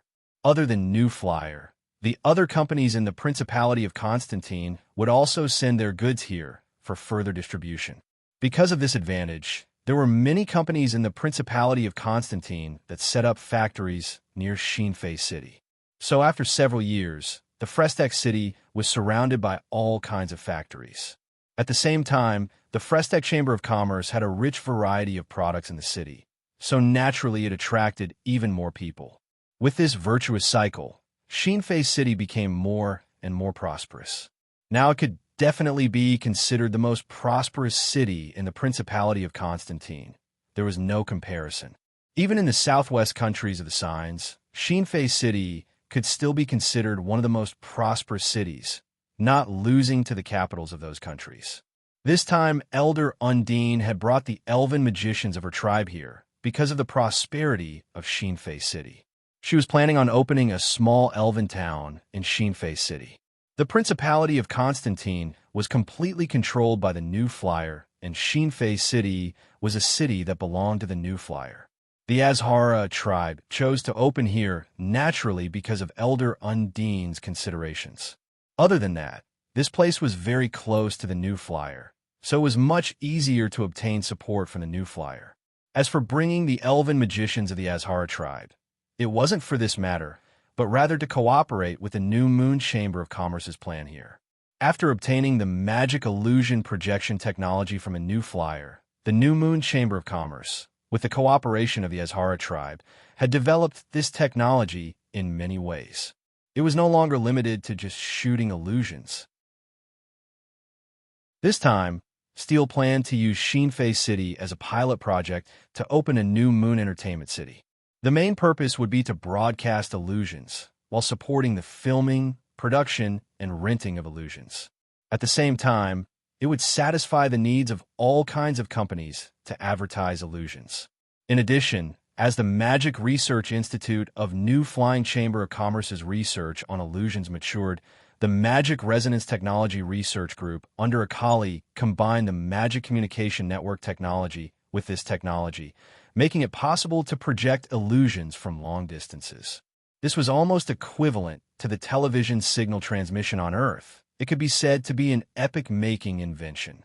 But this world didn't have any concept of this new form of entertainment, so it couldn't create too much of a stir with just empty words. Therefore, Steele decided to invest in this new entertainment center in Shenfei City. Using this new technology, they would be able to project illusions in real time to all the families that bought the magic illusion projectors. If it went smoothly, according to Suyi's estimates, this New Moon Entertainment Center could become the first television station on the continent. It wouldn't be an exaggeration to say that this would have a disruptive effect on the entire Signs entertainment industry. Of course, the reason they chose to set up the first one in Shenfei City was because Shenfei City was the city with the most magic illusion projectors in the Signs. According to the statistics, the New Flyer had already sold over 30,000 magic illusion projectors in Shenfei City. As long as it was a permanent resident of Xinfei City, almost every family had one. Even if it was a floating family, as long as they could afford it, they would also buy one. The New Moon Chamber of Commerce had been experimenting with renting illusions in Xinfei City 2 years ago. After 2 years of development, it had already become one of the most popular entertainment programs in Xinfei City. It was very popular. The New Moon Chamber of Commerce's financial report last year showed that a quarter of their annual profit came from renting illusions. With all the above factors, Steele decided to accept Su Yi's suggestion and expand this business in Xinfei City. This time, the elven magicians of the Azhara tribe came to cooperate with the New Moon Chamber of Commerce's plan. They planned to increase the number of illusions as the first step, then popularize the renting of illusions, while also building up the New Moon Entertainment Center. Of course, whether it was the Azhara tribe or the New Moon Chamber of Commerce's plan, although it was related to Su, it was far from what he cared about. Su Yi also came to Xinfei City because of another plan that involved the New Flyer or even the entire Xinfei City. You want to move the goods distribution center away. The manager of the New Flyer's goods distribution center, Ozil, looked at Su Yi in shock, not daring to believe his own ears. Sir Chairman, why do you want to do this? Everything is going smoothly in Xinfei City's goods distribution center. There aren't any problems. Su Yi smiled and raised his hand to signal him to calm down. Then he looked around at everyone in the room and said, I don't think there are any problems with your work. In fact, your work is very outstanding.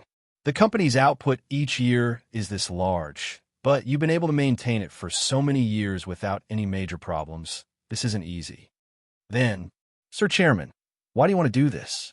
Sitting across from Ozil, the assistant to the New Flyer CEO, Kanayaso, asked in confusion. Because Kennard had other matters to attend to, Kanayaso, as the assistant, had replaced Kennard to attend the meeting today. However, compared to Kennard's straightforward attitude in front of Su Yi, Kanayaso was naturally more careful in front of Su Yi. It's very simple. Because just Xinfei City alone can no longer meet our current needs, Su Yi said. Everyone in the room looked at each other. Ozil couldn't help but ask, Sir Chairman, Xinfei City has been doing very well in completing missions every year. What do you think is lacking? I just said that this isn't your problem. It's Xinfei City itself, or rather Xinfei City's geographical location, that has determined that it can't meet the development needs of our company at this stage. After saying this, Su Yi got up and walked over to the huge map of signs hanging on the wall of the room. There was an unwritten rule in New Flyer, and that was that all meeting rooms had to have a map of signs of the highest scale. This was originally Su Yi's preference, but after he asked for it many times, it became a rule. This meeting room was rarely used by the cargo distribution center, but there was still such a map in the room. Look, Su Yi pointed at Xinfei City on the map. Although Xinfei City is located in the middle of the Principality of Constantine, the Principality of Constantine is located in the southwest corner of the signs. It can be considered one of the most remote countries on the continent. Previously, New Flyer's business was mainly concentrated in the surrounding countries, so it wasn't much of a problem to set up Xinfei City as a cargo distribution center. But now, everyone in the meeting room looked at the map for a while and couldn't help but nod. The president was right. The location of the Principality of Constantine was really too remote. If New Flyer's goal was limited to the surrounding countries, then there wouldn't be a problem. However, the president or the entire New Flyer's goal wasn't just limited to that. They wanted to promote New Flyer's goods to more countries on the continent. So Xinfei City's disadvantage became apparent. Actually, there was no need for Su Yi to bring it up. The people in the cargo distribution center had already experienced it themselves. It wasn't much a few years ago, but in the past 2 years, New Flyer's business had gradually expanded to the Fok Kingdom, the Malar Empire, the Kanla Empire, and even further places. Disregarding sea transportation, if they used land transportation, the distance from Xinfei City to these countries was extremely long. If they had to first gather all the goods in Xinfei City and then carry out further distribution, the time and resource consumption would be greatly increased. For example, The Black Rice Wasteland was clearly in the northern part of the Principality of Constantine, but the goods produced by the New Flyers factories in the Black Rice Wasteland had to first go south to Shinfei City before going north to the Fa Kingdom or the Malar Empire, which had a huge demand for New Flyers goods. It was equivalent to going one round and was clearly a waste. Thus, in order to deal with our company's current development, I've decided to set up a more specialized cargo distribution department within the company. This department won't be limited to Shinfei City. The main task of this department is to follow specific needs and deliver the goods to the customers in the most convenient, fastest, and most economical way. The eyes of everyone in the Shinfei City Cargo Distribution Center lit up. If Sir Chairman said this, wouldn't it mean that the company would place more importance on the Cargo Distribution Center? That was good news for everyone present. If the Chamber of Commerce placed more importance on this department, the amount of funds invested would naturally increase. Everyone's status and treatment in the Chamber of Commerce would also rise. Sui looked around and faintly smiled. He could naturally see through everyone's thoughts. However, he didn't care about this. It wasn't a bad thing to have expectations or even ambitions because this could easily be converted into motivation. With the development of the new flyer, the cargo distribution department should be placed more importance. Sui needed the people in this department to have enough motivation to complete the increasing demand. As for the specific arrangements for the cargo distribution department, the company will discuss it in detail before. Sui was halfway through his words when the door to the conference room was suddenly pushed open. Everyone frowned and turned around to see a middle-aged man panting as he appeared at the door. After seeing this person, everyone was stunned.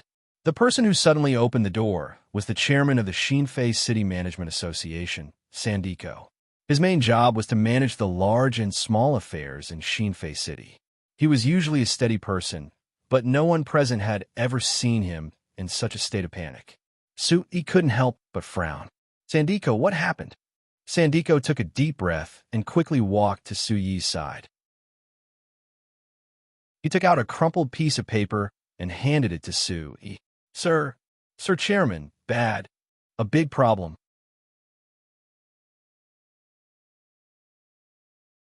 Chapter 921. Although Sandiko's voice was small, because the conference room was very quiet, everyone could hear it and their expressions couldn't help changing. Sui had a calm expression as he handed over a cup of water that he hadn't drunk yet. Calm down and speak slowly.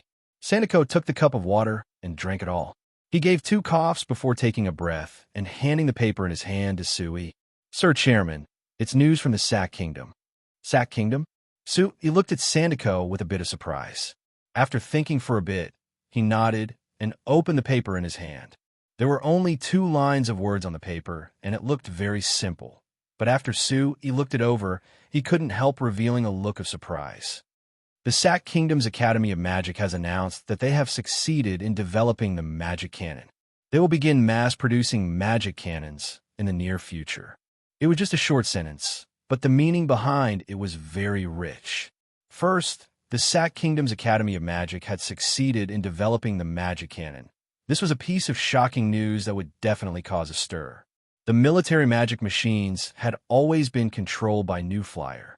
Although the Lampari Kingdom and the Kingdom of Ruhr had been given apart by New Flyer, so they had some military magic machine technology, these military magic machines were all the lowest level military magic machines.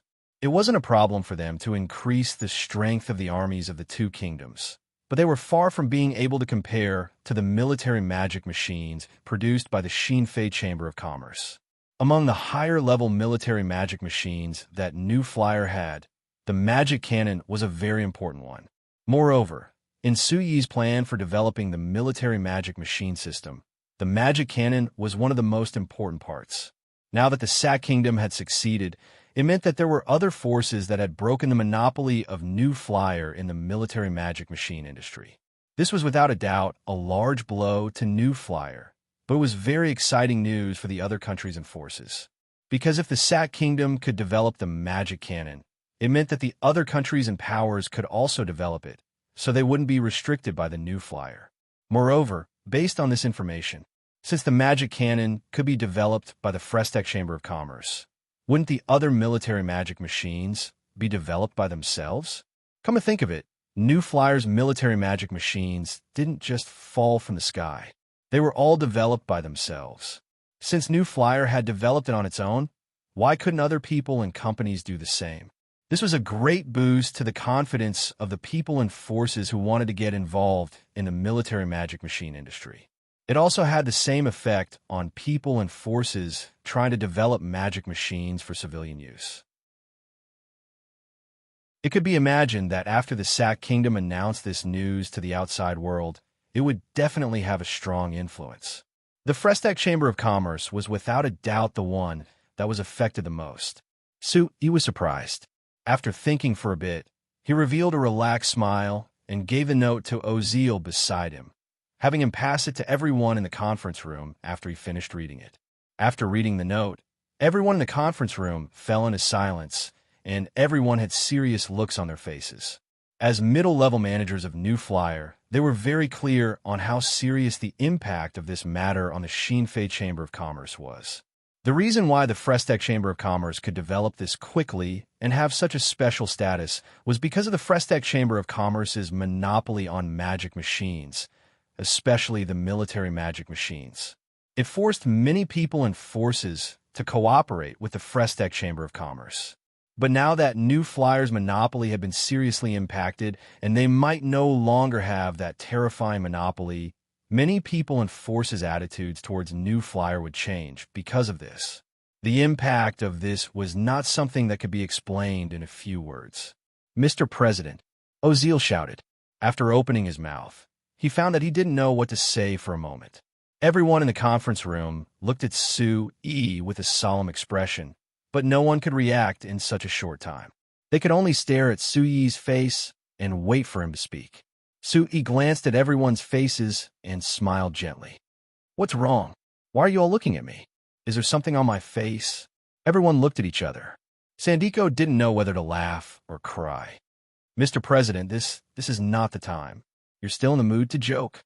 "Yes, Mr. President," Oziel couldn't help but say. "This matter, you'd better think about how to deal with it quickly." Sue-Yi shrugged casually. "What do you mean by how to deal with it? Why you all look so solemn? Is this a serious matter?" Everyone looked at each other and didn't know what to say. The seriousness of this matter could be easily seen by these people. So how could Sir President not see it? But why did Mr. President have such a reaction? Did he really think it wasn't serious? How is that possible? "Mr. President," Sue-Yi raised his hand and interrupted Sandiko. "This matter is not within the scope of our discussion today. Don't waste time." Then he turned to Oziel. "Regarding the establishment of a new cargo distribution center, you have to be prepared. I want you to come up with a preliminary plan within a month and submit a plan for the new cargo distribution center to me. Within this year, I hope that the new cargo distribution center can enter the official state of preparation and be officially operational next year. Do you understand?" Oziel and Sandiko looked at each other and nodded gently. "Yes, Mr. President." "Well, that's all." Sue-Yi nodded and patted Sandiko's shoulder. "Sandiko, after the new cargo distribution center is built, Shinfei City may be affected. As the city lord, you should be prepared in advance. I'll give you a suggestion. You can contact the New Flyer more. I think the New Flyer's plan will be very helpful for the future development of Shinfei City." "New Flyer?" Sandiko looked at Sue-Yi with slight hesitation. "Don't worry about it. Although Steel is my wife, the New Moon Chamber of Commerce is the New Moon Chamber of Commerce, and Steel is Steel. I'm giving you this suggestion because the new plan of the New Moon Chamber of Commerce is very promising. It can give Shinfei City a new and very promising development point." "Yes, I understand." Sandiko nodded. "I'll contact the New Moon Chamber of Commerce." "Good. That's all for today's meeting. As for the matter I just told you, you should take the time to study it." After saying this, Sue-Yi made a gesture and left the room. Just as he walked out of the room, Sue-Yi's magic communicator rang. Sue-Yi wasn't surprised at all and instantly picked it up. "Hey, is this Kennard?" Kennard's surprised voice came from the magic communicator. "Sir Chairman, how did you know it was me?" "Nonsense. If I receive the news, How could you as the CEO not receive it? If you didn't come find me after receiving the news, you don't need to be the CEO anymore. Oh. Kennard gave a dry laugh. Sir Chairman, the matter of the Sack Kingdom. What do you think? What do I think? He gave a laugh. If I said that I was very happy, would you believe me? The magic communicator was silent for a while before Kennard's helpless sigh came out. Sir President, I know that your dream has always been to spread the magic machine industry all over the continent so that everyone can enjoy the convenience that magic machines bring to their lives.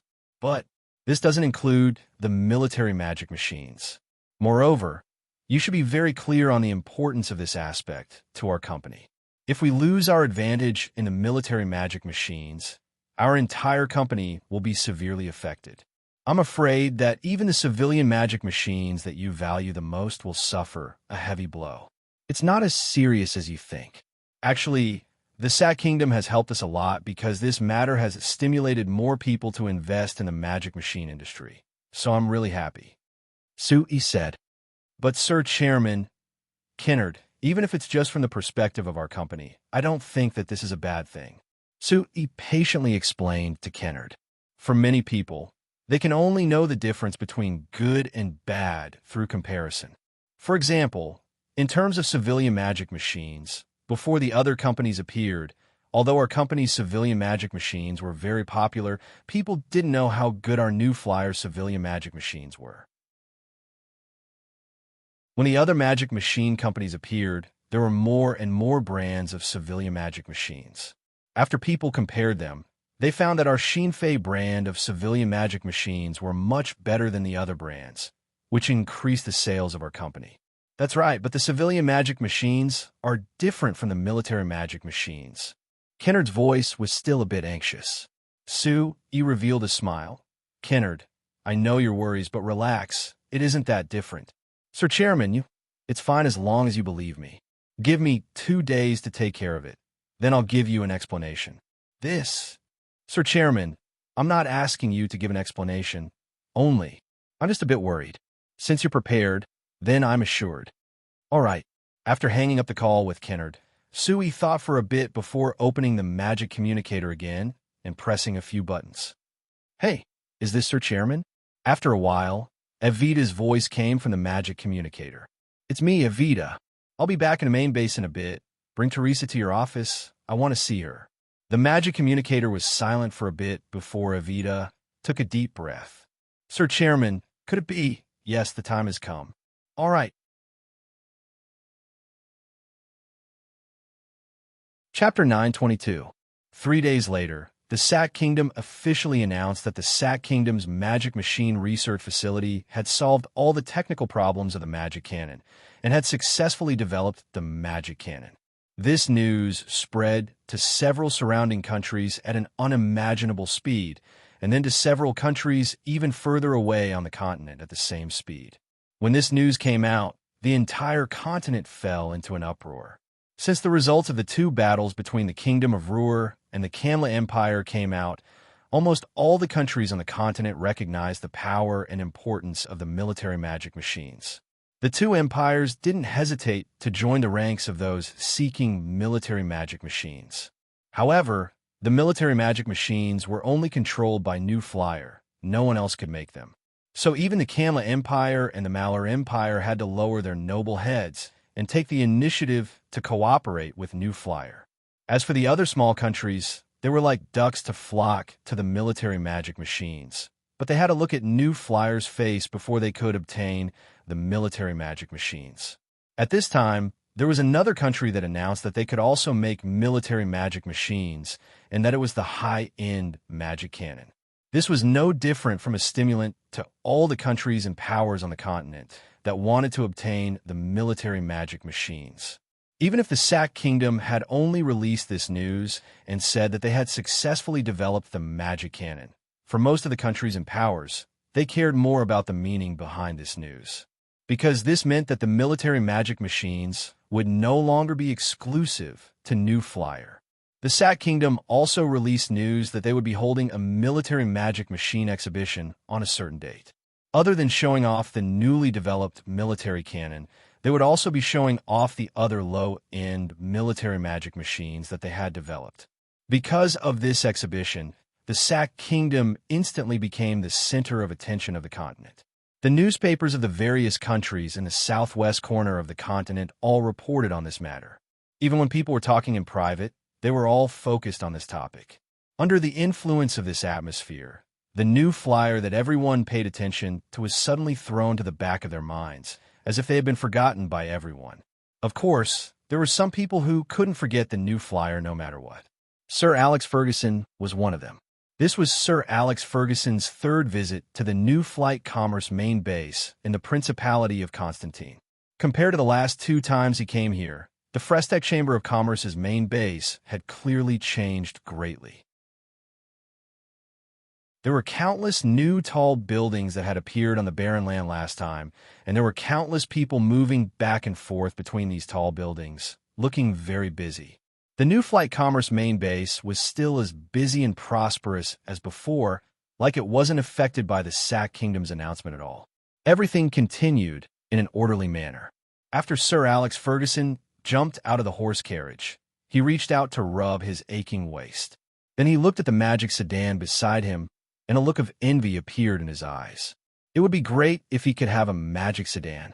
That way the 3,000-kilometer journey from Magicians Union headquarters wouldn't be so hard to endure, and it would be several times faster. It was a pity that the headquarters were still very dissatisfied with the new flyer, so he didn't dare take the initiative to buy a magic sedan to show off in the headquarters and attract criticism. Then again, he was representing the headquarters to denounce the new flyer, so if he came in a magic sedan produced by the new flyer, he wouldn't have enough confidence. Why can't any other company produce a magic sedan? Thinking of this, Sir Alex Ferguson couldn't help complaining in his heart. The Sac Kingdom can even produce magic cannons, so a magic sedan should be simpler than a magic cannon. These companies really are useless. After muttering this in his heart, Sir Alex Ferguson saw that at the entrance of the new flyer headquarters, he was leading several people wearing the uniform of the Magic Research Institute of New Flying Chamber of Commerce out. Looking at the magician rank badges on their chests, Sir Alex Ferguson couldn't help narrowing his eyes. These researchers from the Magic Research Institute of New Flying Chamber of Commerce were at least 8th-grade magicians, and there were 3 9th-grade magicians. Adding in Sue E., who was a great magician, these people who came over didn't seem like much, but they were a magician power that couldn't be ignored.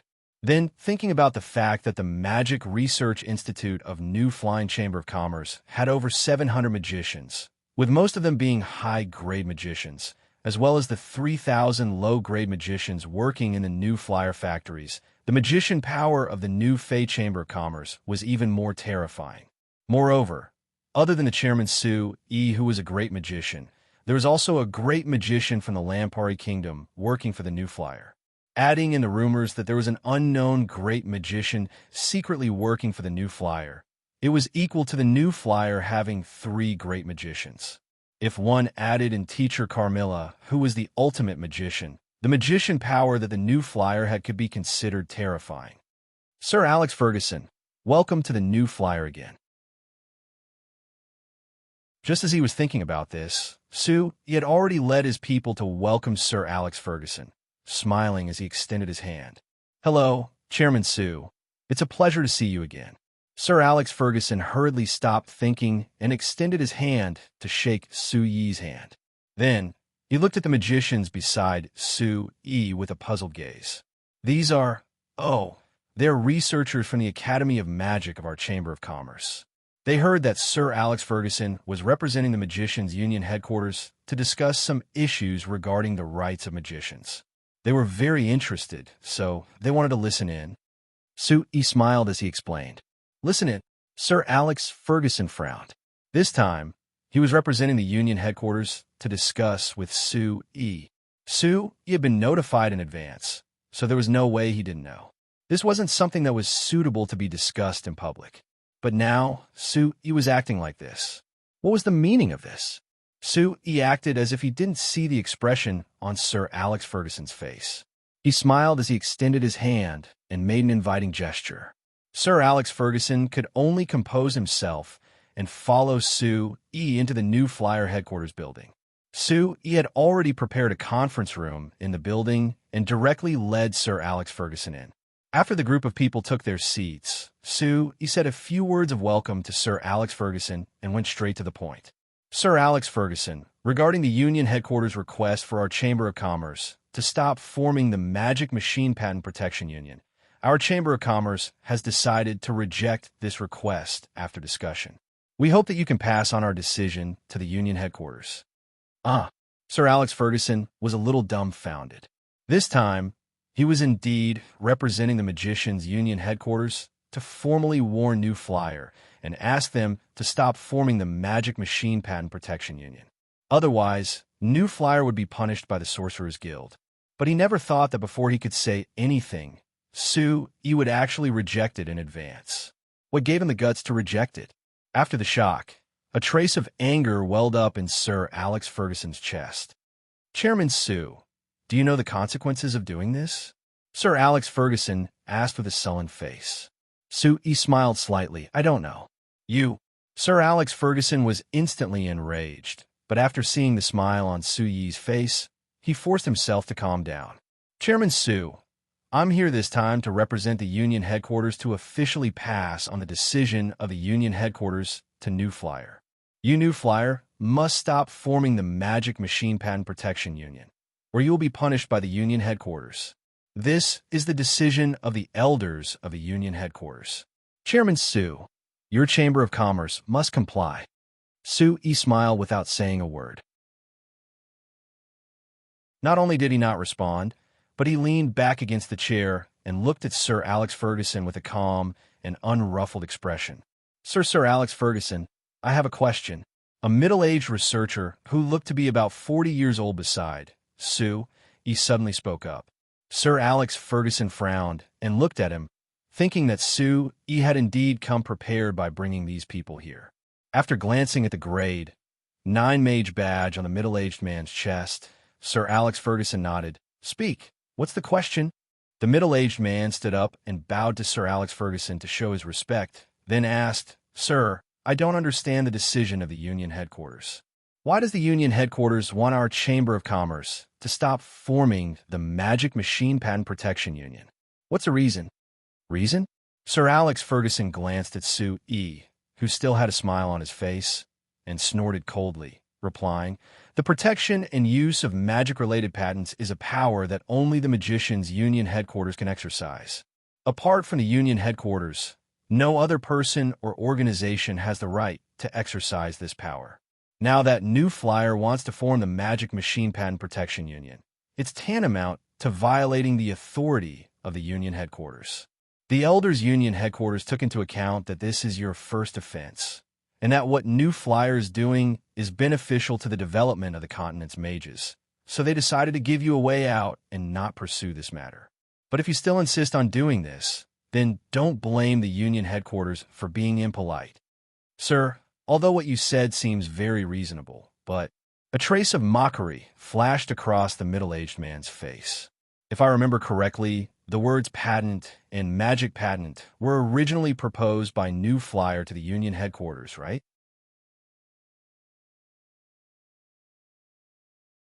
Chapter 923.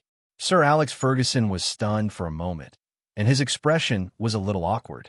The middle-aged magician was right. The so-called magic patent and the entire concept of patents were all proposed by Sue E, the president of New Flyer, a few years ago. After the Lampari Kingdom's Sorcerer's Guild submitted an application to the Magicians' Union headquarters, it was finally approved by the Magicians' Union headquarters. Since this concept was completely proposed by Sue E, then Sue E naturally had the most right to speak on this matter. Now that the Union headquarters claimed that Sue E and New Flyer didn't have the relevant rights, it was no wonder that they were dissatisfied. After a moment of silence, Sir Alex Ferguson coughed lightly and said seriously, this concept was indeed first proposed by Chairman Sue. But since this concept involves magic and magicians, then it already belongs to the scope of our Sorcerer's Guild's jurisdiction. And when Chairman Sue proposed this concept, his original intention was to use the power of the Sorcerer's Guild to protect the patent concept he proposed. Am I right, Chairman Su? Su nodded lightly. That's right. The reason why I originally hoped that the Sorcerers Guild would agree to the concept of patents was that I hoped to use the power of the Sorcerers Guild to form the protection of patents. This way, the research of magic machines would have a better space to develop. That's right. Seeing that Su frankly admitted this point, Sir Alex Ferguson let out a sigh of relief. Since Chairman Su himself agreed that our Sorcerers Guild had this right, and took the initiative to exercise this right in the hands of our union headquarters, then now he wants to establish a magic machine patent protection union. Why is that? Sir Alex Ferguson, you seem to have misunderstood something. Su smiled. Oh, what's wrong? I proposed the concept of patents to the Magicians' Union headquarters in the hope that the power of the Sorcerers Guild would protect the magic patents of us magicians. But you neglected a problem. When we obtain the protection of patents from the Magicians' Union headquarters, we all have to pay a price. I don't know about other things, but just our new flyer's patent protection fee to the Sorcerers Guild last year exceeded a shocking 140,000 gold coins. This is not a small sum of money. Sir Alex Ferguson snorted. What? Isn't it natural to spend some money to have the union to protect your patents? Of course, that's how it should be. I've never denied that. Su narrowed his eyes and asked back without any politeness. But Great Magician Ferguson, you have to be clear on something. We pay the protection fee to the Magicians' Union because we believe that the Magicians' Union has the ability to protect our patents. Therefore, this is our choice and we don't have to do it. What do you mean by that? Sir Alex Ferguson's face changed. Don't tell me that new flyer wants to leave the Sorcerers Guild's patent protection. What I mean is, since we can choose to pay patent protection fee to the Sorcerers Guild in exchange for the Sorcerers Guild's patent protection, then of course we can choose not to pay. Then you will lose the Sorcerers Guild's patent protection. Sir Alex Ferguson rudely interrupted Su Yi's words. Yes, that's right. But this also means that we have the ability to choose, and we don't have to pay patent protection fee to the Sorcerers Guild. Sir Alex Ferguson, do you understand what I mean? Su, he said. So you plan to set up your own magic machine patent protection union, collect the patent protection fee, and protect these patents yourself? Sir Alex Ferguson let out a cold laugh. Chairman Su, do you think that your Frestec Chamber of Commerce has the ability to do this? I can tell you clearly that other than our Sorcerers Guild, no other organization in Signs can do this. I admit that what you said is true, at least for now. But, Su stared at Sir Alex Ferguson, his eyes revealing an extremely sharp gaze. Since the Magicians' Union headquarters can't protect our patents, then of course we can only rely on ourselves to find a way. Even if there are many difficulties, this is something that must be done. Being stared at by Su Sir Alex Ferguson couldn't help but slightly tilt his head to avoid Su Yi's gaze. Chairman Su, I don't understand what you mean. Why do you say that our Sorcerers Guild can't protect your patents? You really don't understand? Su gave a laugh and nodded at the researchers sitting beside him. Those researchers stood up and walked out of the conference room together. When Sir Alex Ferguson was confused, not long after, they came back in with 2 elves and 3 dwarves, while also carrying several household magic machines. Chairman Su, what are you doing? Sir Alex Ferguson couldn't help asking. Su didn't reply. He just signaled to those people. The middle-aged male researcher who asked Sir Alex Ferguson this question placed a magic fan in his hand on the table and pointed at it as he said, Your Excellency, Great Magician, do you recognize this magic fan? Sir Alex Ferguson looked at the magic fan in confusion before shaking his head. This magic fan is not the Frestec brand magic fan made by our company. Rather, it was found in the Kandra Empire. The middle-aged male researcher continued. To put it simply, it is a magic fan produced by a company that we don't know the name of yet. What? What is strange about this? According to what I know, other than your new flyer, there are several other companies that can produce magic fans, right? Sir Alex Ferguson said. That's right. But other than our new flyer, if the other companies want to produce magic fans, they have to obtain the relevant patents from our new flyer. Otherwise, they would be violating the patent protection rules of the Sorcerers Guild. You should be very clear on this, right? The middle-aged male researcher asked. It's like this. Sir Alex Ferguson looked at the magic fan again, and a bad feeling filled his heart. The middle-aged male researcher pointed at the base of the magic fan and continued, all the companies that have obtained our patents, our company has a note on it. But this magic fan doesn't have the logo of any of the companies that have obtained the patents. So I'm certain that this magic fan must have stolen our company's magic fan patent. Sir Alex Ferguson knit his brows. How can you be certain of this? The middle-aged male researcher looked at him with a trace of disdain in his eyes. Your Excellency, Sir Alex Ferguson, you should surpass me in terms of magic, but in terms of understanding of magic machines, there is no doubt that I am stronger than you. Sir Alex Ferguson was filled with rage. These words were clearly saying that a layman like him wasn't qualified to question this. Then after all this time, what do you mean? Sir Alex Ferguson angrily said. You still don't understand? The middle-aged male researcher had a surprised look on his face. Our new flyer's patent has been clearly infringed, and not only did your Sorcerer's Guild not study how to punish this and protect our company's patent, even when our company tried to use our own power to protect our patent, you forcefully stopped it. Your Excellency, Great Magician Ferguson, can you tell me where you've used the patent protection fees that our company gave headquarters? The other side kept saying, you, which made Sir Alex Ferguson feel very dissatisfied. This fellow was clearly a ninth-grade magician, but he didn't feel any sense of belonging to the Sorcerer's Guild. When he called New Flyer, he kept saying we. To Sir Alex Ferguson, this really made him, a great magician of the Sorcerer's Guild's Elder Council, very dissatisfied. But the other side's question was real, so he had to answer it. After pondering for a moment, Sir Alex Ferguson said seriously, regarding this matter, as long as you report it to the headquarters will of course conduct a thorough investigation and do their best to protect your patent. But this kind of matter can't be solved in a day or two. It will take some time. Also, this has nothing to do with New Flyer privately forming the Magic Machine Patent Protection Union. You can't deny the efforts the union has made to protect your patent just because your patent has been infringed once. Efforts? The middle-aged male researcher let out a sneer. Your Excellency, Sir Alex, it has been more than half a year since our company first discovered this kind of situation and applied to the headquarters for patent protection. And in the past 6 months, we've discovered far more cases of patent infringement than just this one. The other researchers, the 2 elves and the 3 dwarves, put the household magic machines in their hands on the table and began to introduce them. Just like the situation described by the middle-aged male researcher, these household magic machines didn't come from other unknown companies that didn't have the authorization of New Flyer's patent. Naturally, they'd infringed on New Flyer's patent. We pay a large amount of patent protection fees to the Sorcerer's Guild every year, but we can't get the corresponding protection from the union. So why should we trust the union? Why can't we think of a way ourselves?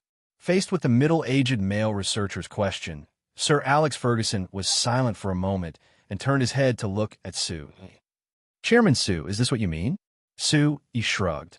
From a business point of view, this is very simple. If you pay but don't do the work, then why should I pay more? Sir Alex Ferguson looked at Sue with a gloomy face. So, you don't intend to accept the union's decision? Have you thought about the consequences of doing this? Sue looked straight at him. The Sorcerer's Guild's purpose is to help the mages of the signs and protect their interests. If we can't do this, and instead deprive the mages of their rights, then there is no need for the Sorcerer's Guild to exist. Sir Alex Ferguson was stunned for a moment, then he laughed out of anger. Good, good. Chairman Sue, don't regret doing this. After saying this, he left in a huff.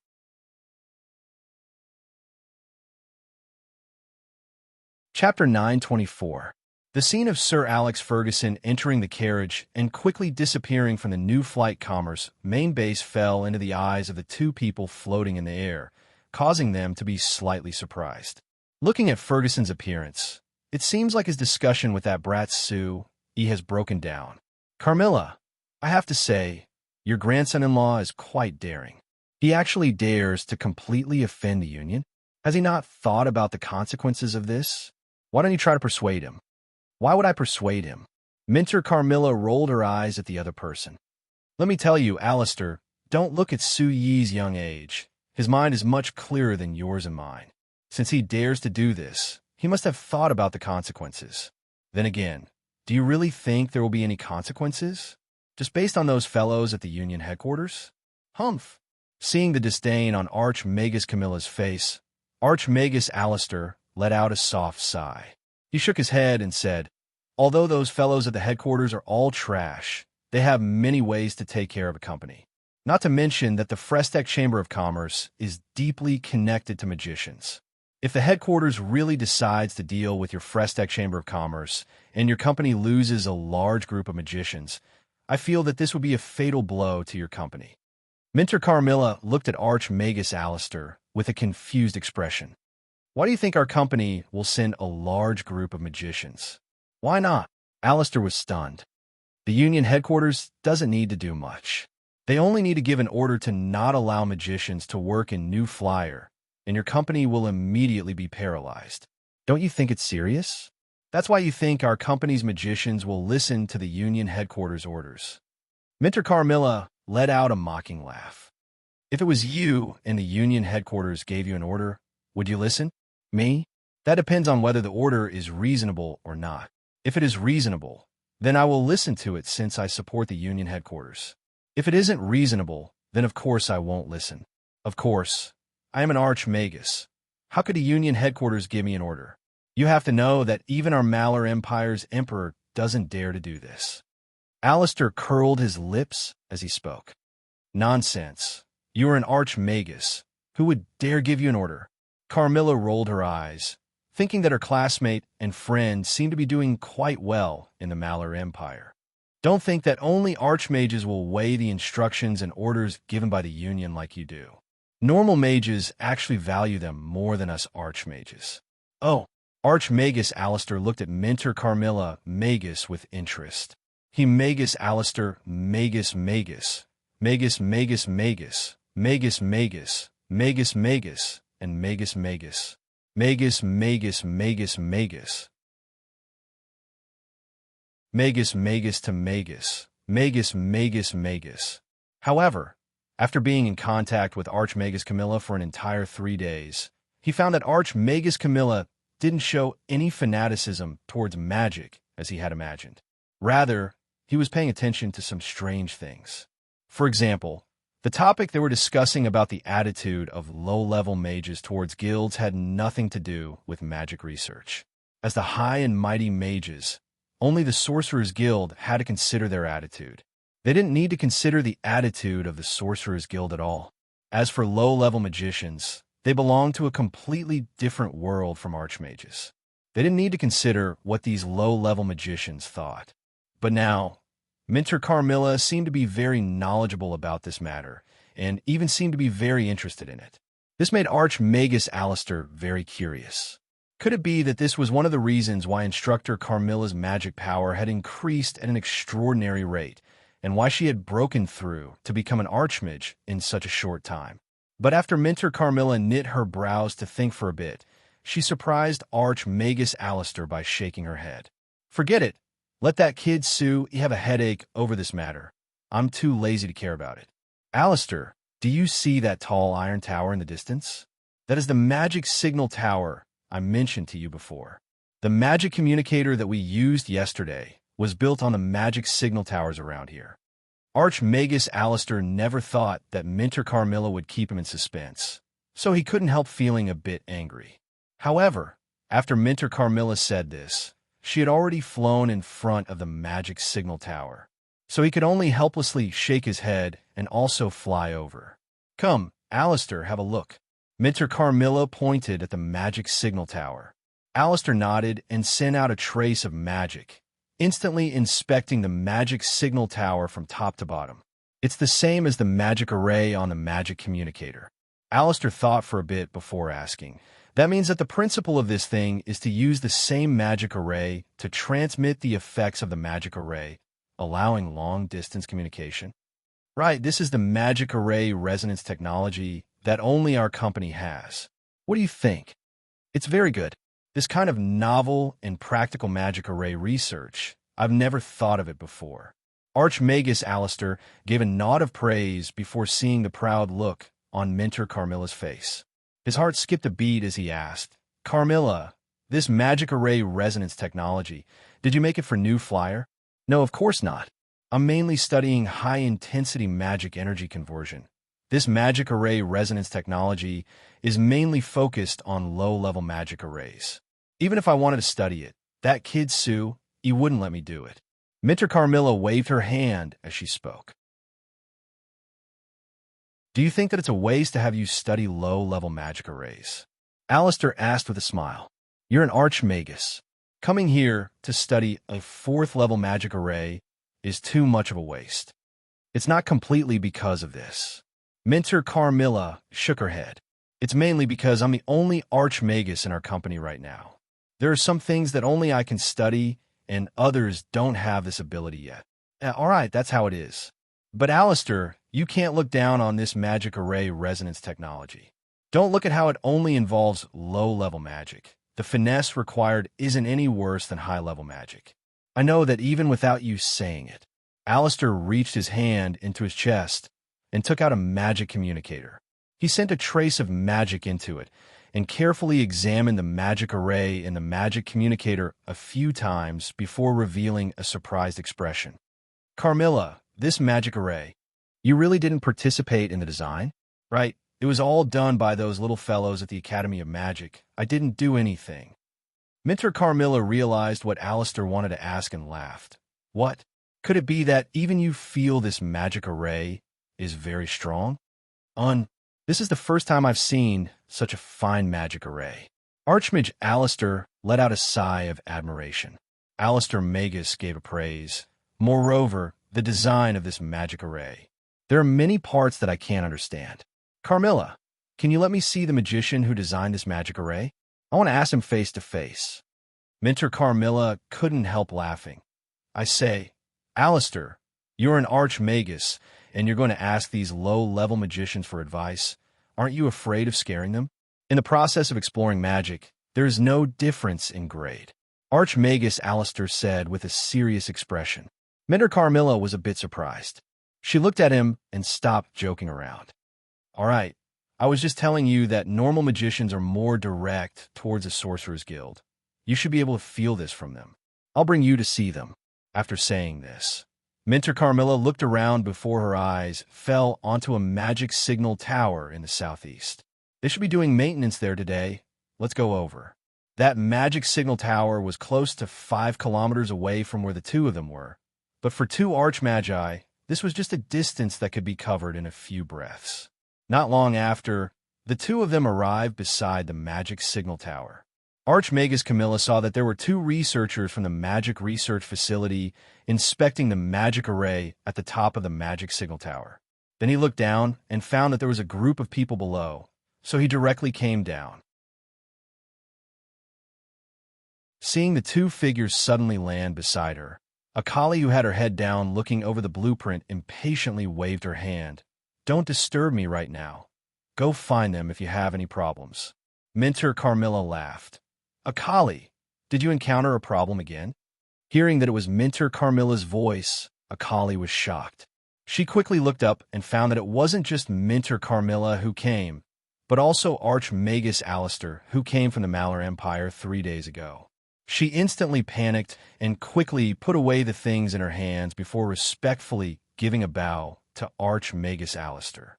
Then she turned to ask Mentor Carmilla, Grandpa Carmilla, why did you suddenly come? Mentor Carmilla pursed her lips at Archmagus Alistair. Here, Alistair is very interested in the magic communication array you've designed, so he wanted to ask for advice. Ask for advice? Akali blinked in surprise before turning to look at Archmagus Alistair. You're called Akali, right? Archmagus Alistair did his best to reveal an amiable smile. I've just looked at the magic signal tower and the magic communicator's magic array. I feel that many of the designs are very exquisite and have high research value. So I have some questions that I want to ask you. Akali stared at him for a while, blinking her large eyes a few times before shaking her head. I'm sorry, Your Excellency Archmagus Alistair. I can't answer your questions about this magic array. Archmagus Alistair was stunned.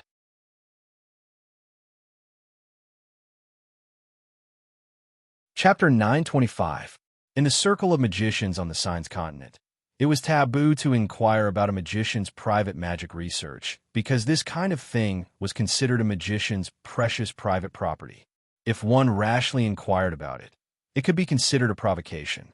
But this depended on the situation. For Archmagus Alistair to ask a trivial 7th-grade magician a question with his status as an Archmagus, for the magicians of the Signs continent, not only would it not be considered a provocation, rather they would feel honored. It had to be known that Archmagi were the highest existences in the circle of Signs magicians. Just being able to see them was the honor of low-level magicians, not to mention being asked about magic by them. So when Archmagus Alistair said that he wanted to ask Akali for advice, he was very confident that Akali would happily agree to his request. However, he never would have thought that Akali would directly reject him. Archmagus Alistair was stunned and revealed an awkward expression. He could only give a dry laugh and wave his hand as he said, "All right, I was too rash. Miss Akali, just treat it as if I didn't ask this question." Akali was also stunned before reacting. She quickly waved her hands and said with a smile, "Sir Alistair, please don't misunderstand. It's not that I don't want to discuss this with you, but this is a secret of our new flyer. Without Sir Chairman's approval, I cannot reveal it to anyone, so please forgive me." A secret of the new flyer? Archmagus Alistair was a bit surprised. Isn't this a magic array that you researched yourself? It should be something that belongs to you. No, this magic array is mine. Akali pointed at the surrounding researchers from the Academy of Magic. It is also something that my team members researched together, so it isn't just my work alone. Moreover, when researching this magic array, we relied on the support of the company. If it wasn't for this support, we wouldn't have been able to research it. Several researchers around Akali nodded in unison, obviously agreeing with what Akali said. Seeing the reaction of Akali and the others, Alistair was even more interested. He kept asking, "That means you're willing to give the magic research you've done to the Frestec Chamber of Commerce, and you're not even willing to share it with others?" "Your Excellency Alistair, you misunderstood," Akali said with a smile. "This communication formation was originally developed by us for the Chamber of Commerce, so it doesn't belong to us in the first place. It belongs to New Flyer. If we take the liberty to discuss these confidential matters with others, or even reveal these secrets, then we will be violating the contract we signed with the Chamber of Commerce." "Oh, so you're just being hired?" Seeing Akali nod, Alistair thought for a moment and asked, "Then, if the Sorcerers Guild asked you to tell them these things, what would you do?" Minter Carmilla looked at him and thought that this fellow really couldn't hold back. Akali and the surrounding researchers were all stunned. Of course we wouldn't tell them. Akali looked at Archmagus Alistair with a confused expression. "Your Excellency Alistair, I just told you that this is our company's secret. How could we tell the Sorcerers Guild?" In other words, if you had to choose between the Sorcerers Guild and the New Flyer, you would choose the New Flyer, right? Archmagus Alistair asked. "Isn't that nonsense?" A young male researcher standing behind Akali couldn't help speaking up. After saying this, he realized that his words were too disrespectful to Archmagus Alistair. His expression froze, and he looked very awkward. Archmagus Alistair didn't care at all as he asked with a smile, "Why would you say that it's nonsense?" Because the Sorcerers Guild doesn't give us a salary." The young male researcher mumbled in response. "That's right, it's the company that gives us a salary and provides us with all kinds of magic materials. At the same time, they give us a good research environment, which is why we can research these things. The Sorcerers Guild didn't do anything, so why should we tell them?" Another young male researcher on the side added, "That's right. If the Sorcerers Guild wants these things, they should pay for it themselves. Why should we tell them when they ask? Not only does the Sorcerers Guild not help us, they also drag us down. It's already good that we didn't cause trouble for them. So why should we listen to them? Why should we agree to something that doesn't benefit us?" Hearing the excited words of the people around him, Archmagus Alistair fell into silence. After thinking for a bit, he turned to look at Mentor Carmilla. Carmilla, I have to admit that what they say is very reasonable. Mentor Carmilla gave a shrug. Of course it's reasonable, because this matter is very simple. It's just who pays the money who has the final say. Those fellows from the guild want to gain benefits without doing anything. Would you be convinced if it was you? But the guild is... Archmagus Alistair said halfway, before turning to look at Akali's group. After pausing, he shook his head with a smile. Forget it. It seems like I'm old and can't keep up with the current situation. He looked up at the magic signal tower that reached into the clouds after saying this, and revealed a self-deprecating smile. Since this thing is related to the secrets of your new flyer, then I won't ask about it. But young Miss Akali, I have to express my admiration for you and your companions for being able to design such an ingenious and creative magic array. I hope that if there is a chance in the future, we can talk more. That would be my honor, Akali said in a happy voice. Alistair was an archmagus. Being able to receive his praise was considered a great honor for Akali and her companions. After nodding to everyone, Alistair and Carmilla flew away from the magic signal tower. Then they flew around the New Flight Commerce main base before finally returning to the large private laboratory that Mentor Carmilla had set up on the west side of the base.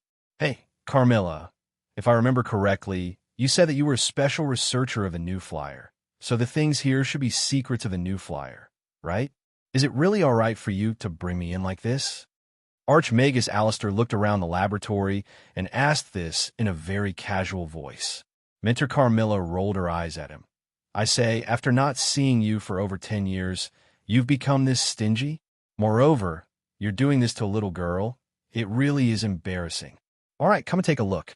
This is something I've been researching recently. Take a look. Are you certain it's not a secret? Archmagus Alistair made a joke. Seeing Mentor Carmilla knit her brows, he came over with a smile. Mentor Carmilla showed him a blueprint that had a very complicated magic array on it.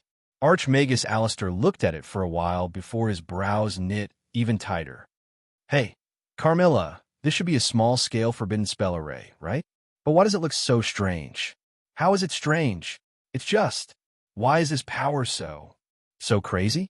Archmagus Alistair seriously looked at the magic array blueprint in his hand before a trace of surprise appeared in his eyes. You seem to want to gather all the power of this forbidden spell in an instant. Is there a need to do this? I think a normal forbidden spell should be strong enough, right? After saying this, Archmagus Alistair's heart suddenly skipped a beat as his eyes suddenly shrank. Carmilla, is this a new military magic machine that you developed for the new flyer? If it is this power, isn't it too exaggerated? What does your new flyer want to do? What are you thinking about? Mentor Carmilla grabbed the blueprint in Archmagus Alistair's hand and used her finger to point at it. Can't you see that I don't want the power of this forbidden spell to explode in an instant, but rather to let it explode bit by bit? Is that so? Archmagus Alistair took the blueprint and seriously looked it over twice. Then he carefully analyzed it for a while before slowly nodding. I didn't look at it carefully earlier. If it's designed like this, then this part is to limit the power of the forbidden spell and not let it explode in an instant. But this makes me even more curious. Carmilla, why are you doing this? According to what that brat Sue said, this is our new flyer's most advanced research project. It's called Strong Energy Output.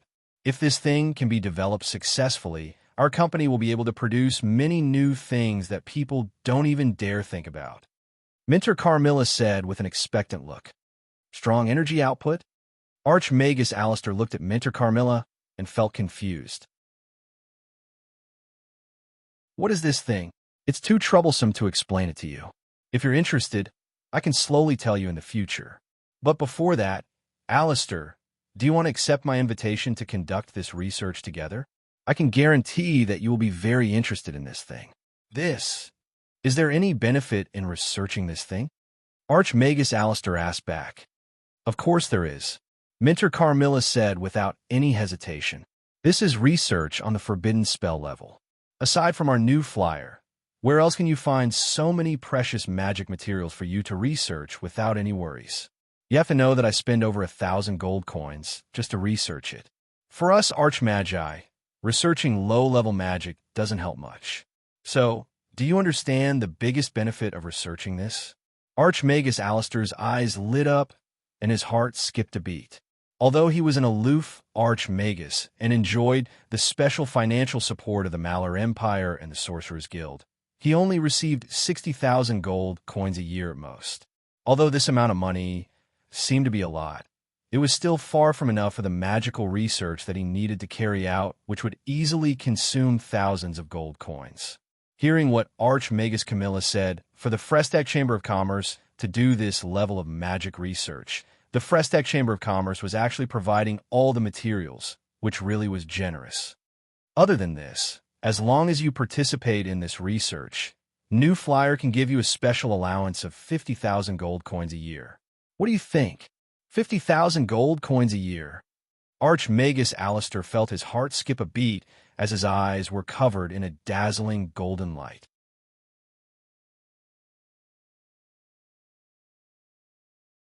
Chapter 926. After knowing that Archmagus Alistair had left, Sue-E immediately went to find Teacher Carmilla. Grandfather, did Archmagus Alistair agree? Sue-E asked with a face of expectation.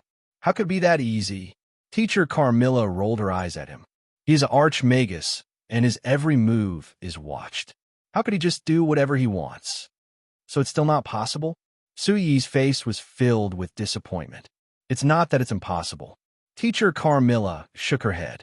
Although Alistair didn't say it explicitly, from what I can see, it shouldn't be a problem for him to participate in this kind of research.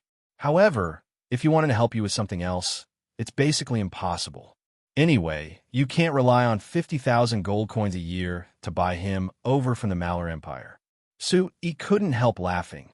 Grandfather, aren't you looking down on me too much? If I could buy an Archmagus with 50,000 gold coins a year, then I would buy as many as I could. But you're only giving me 10,000 gold coins a year. Teacher Carmilla rolled her eyes. This? Sue-E looked at Teacher Carmilla and laughed. Grandfather, you're another matter. You have a share in the entire company. As long as you like it, you can take as much as you want. However, you did remind me of something. The 10,000 gold coins a year that I gave you hasn't changed in many years. This is my negligence. You're Archmagus now, and it's not right for you to take that little salary. How about this? How about I raise your salary to 50,000 gold coins a year? What do you think? Teacher Carmilla was stunned and quickly waved her hand. I was just joking. Why are you giving me so much money? I have everything in the company right now. So money is useless. You might as well use the money for something else. This money can be considered an advertisement, so don't refuse it, Sue-E said with a smile. Advertisement? I say, Sue-E, don't think too much about it. Although Alistair might agree to participate in the research, it's impossible for you to hire him to the Chamber of Commerce. You should give up on that idea, Instructor Carmilla said sternly. I didn't really expect to hire Archmage Alistair, nor did I think about hiring other Archmages, but I can send a signal to the other mages on the continent. As long as you're willing to work for us, New Flyer, we'll be able to pay you appropriately. The higher the rank, the higher the reward. Also, with the example of Archmagus Alistair, I found that this new method of cooperation is very feasible. What cooperation model? Grandfather, you should know that our company has always cooperated with great magician Eisenkel, right? Eisenkel, Archmagus Camilla, snorted with a look of disdain. That fellow took so many gold coins and resources from our company, but he only managed to research some useless things. I advise you to stop cooperating with him as soon as possible. Let's not talk about why he didn't produce any results, but this method of using our company's funding and inviting other mages to join the research is very good. For example, as long as Archmagus Alistair agrees, there will be another Archmagus participating in the research on energy efficiency, so it will take a lot less time. Don't you think so? Mentor Carmilla was silent for a bit before giving a soft sigh and nodding. That's right. If there were more people helping, it would be much better than me doing the research alone. But Sue-E, This will create a very serious problem. In theory, these research results should belong to our new flyer, but if Alistair takes them out and gives them to the Malar Empire or someone else, how can you stop him? He shook his head with a bitter smile. For now, I don't have a way. Then if you still want to cooperate with them, wouldn't that be giving away the things we worked so hard on? Minter Carmilla glared as she shouted. No, grandfather, you can't just look at the possible disadvantages. You also have to look at the benefits. He said with a serious expression. If we just rely on New Flyer, a lot of research will be slowed down due to a lack of manpower. The energy efficiency you're researching is one of them. Although cooperating with other mages will risk the results being leaked, we need these results to appear right now. Do you think that just based on the practical application of these research results, who on the continent can compare to our new flyer? Minter Carmilla was silent. After thinking for a while, she nodded. All right, I admit that you're right. But have you considered that after these results are leaked, it will help other countries, especially large empires like the Canla Empire and the Malar Empire, to quickly grasp the magic machine industry? Having the other countries of the continent join the magic machine industry is my goal. Said with a faint smile. Of course, you don't need to worry that they will surpass our new flyer. This is because it isn't important to grasp one or two technologies. What's important is the entire industrial system. Without the support of a complete industrial system, just one or two technologies won't affect anything. Minter Carmilla looked at with knit brows. You're really that confident? Of course. Revealed a confident smile. If you don't believe me, the Sack Kingdom will give you a very good example. January 30, 792 of the continent. The Sack Kingdom's military magic machine exhibition was held in the largest city in the southeast of the Sack Kingdom, Orama City. After 2 months of preparation, there were over 100,000 people participating in this exhibition. There were several thousand people who were invited or took the initiative to participate. Almost all the countries on the signs had sent representatives. The exhibition lasted for half a month before it came to an end. According to the official data of the Sack Kingdom, in this exhibition, the Sack Kingdom had sold 13,000 magic cannons for a total of over 6 million gold coins. Other than that, they had also received orders for the military magic machines that the Sack Kingdom had developed, which amounted to over 7 million gold coins. For a small country like the Sack Kingdom, this could be considered a very successful product exhibition. So in the Sack Kingdom's official announcement, they gave high praise to this exhibition. They said that through this exhibition, the Sack Kingdom had shown everyone that the Sack Kingdom had made a major breakthrough in the field of military magic machines. It also made it so that New Flyer was no longer the only military magic machine manufacturer, breaking New Flyer's monopoly. The Sack Kingdom's announcement directly mentioned the Frestac Chamber of Commerce. Moreover, these military magic machines were here for the Frestac Chamber of Commerce. So after the exhibition, everyone's eyes fell onto the Frestac Chamber of Commerce. According to a normal situation, New Flyer should have given a positive response or even directly fought back. But the fact was, New Flyer didn't react at all. Whether it was the Shinfei Magic Machine Weekly that was published by New Flyer or the Lampuri Weekly that was the closest to New Flyer and was considered the leading newspaper in the Lampari Kingdom, they didn't publish any comment from New Flyer on the Sack Kingdom's magic machine exhibition. At the same time, in the other newspapers, there wasn't a single response from New Flyer on this matter. It was like this matter had never happened to New Flyer at all. The Frestac Chamber of Commerce's strange attitude attracted the suspicions of countless people. Some people thought that the Frestac Chamber of Commerce wasn't willing to respond to this matter, and some people thought that the Frestac Chamber of Commerce felt threatened by the Sack Kingdom, so they weren't willing or didn't dare respond. In some newspapers, there were even arguments like New Flyer's monopoly is threatened and they are lacking confidence. However, no matter what these newspapers reported, New Flyer didn't respond at all. Everything was carried out according to the plan from before. As for the New Flyer's manager in the far north of the Malar Empire, Hogan, he didn't have time to care about the chaotic rumors in the southwest countries. There were countless things in front of him that had kept him busy for several months, so he didn't even have time to rest. The New Flyers' first fleet had already returned to the Principality of Constantine, and Hogan's task was to prepare for the Magic Machine industrial base before the ice thawed and the harbor was unsealed.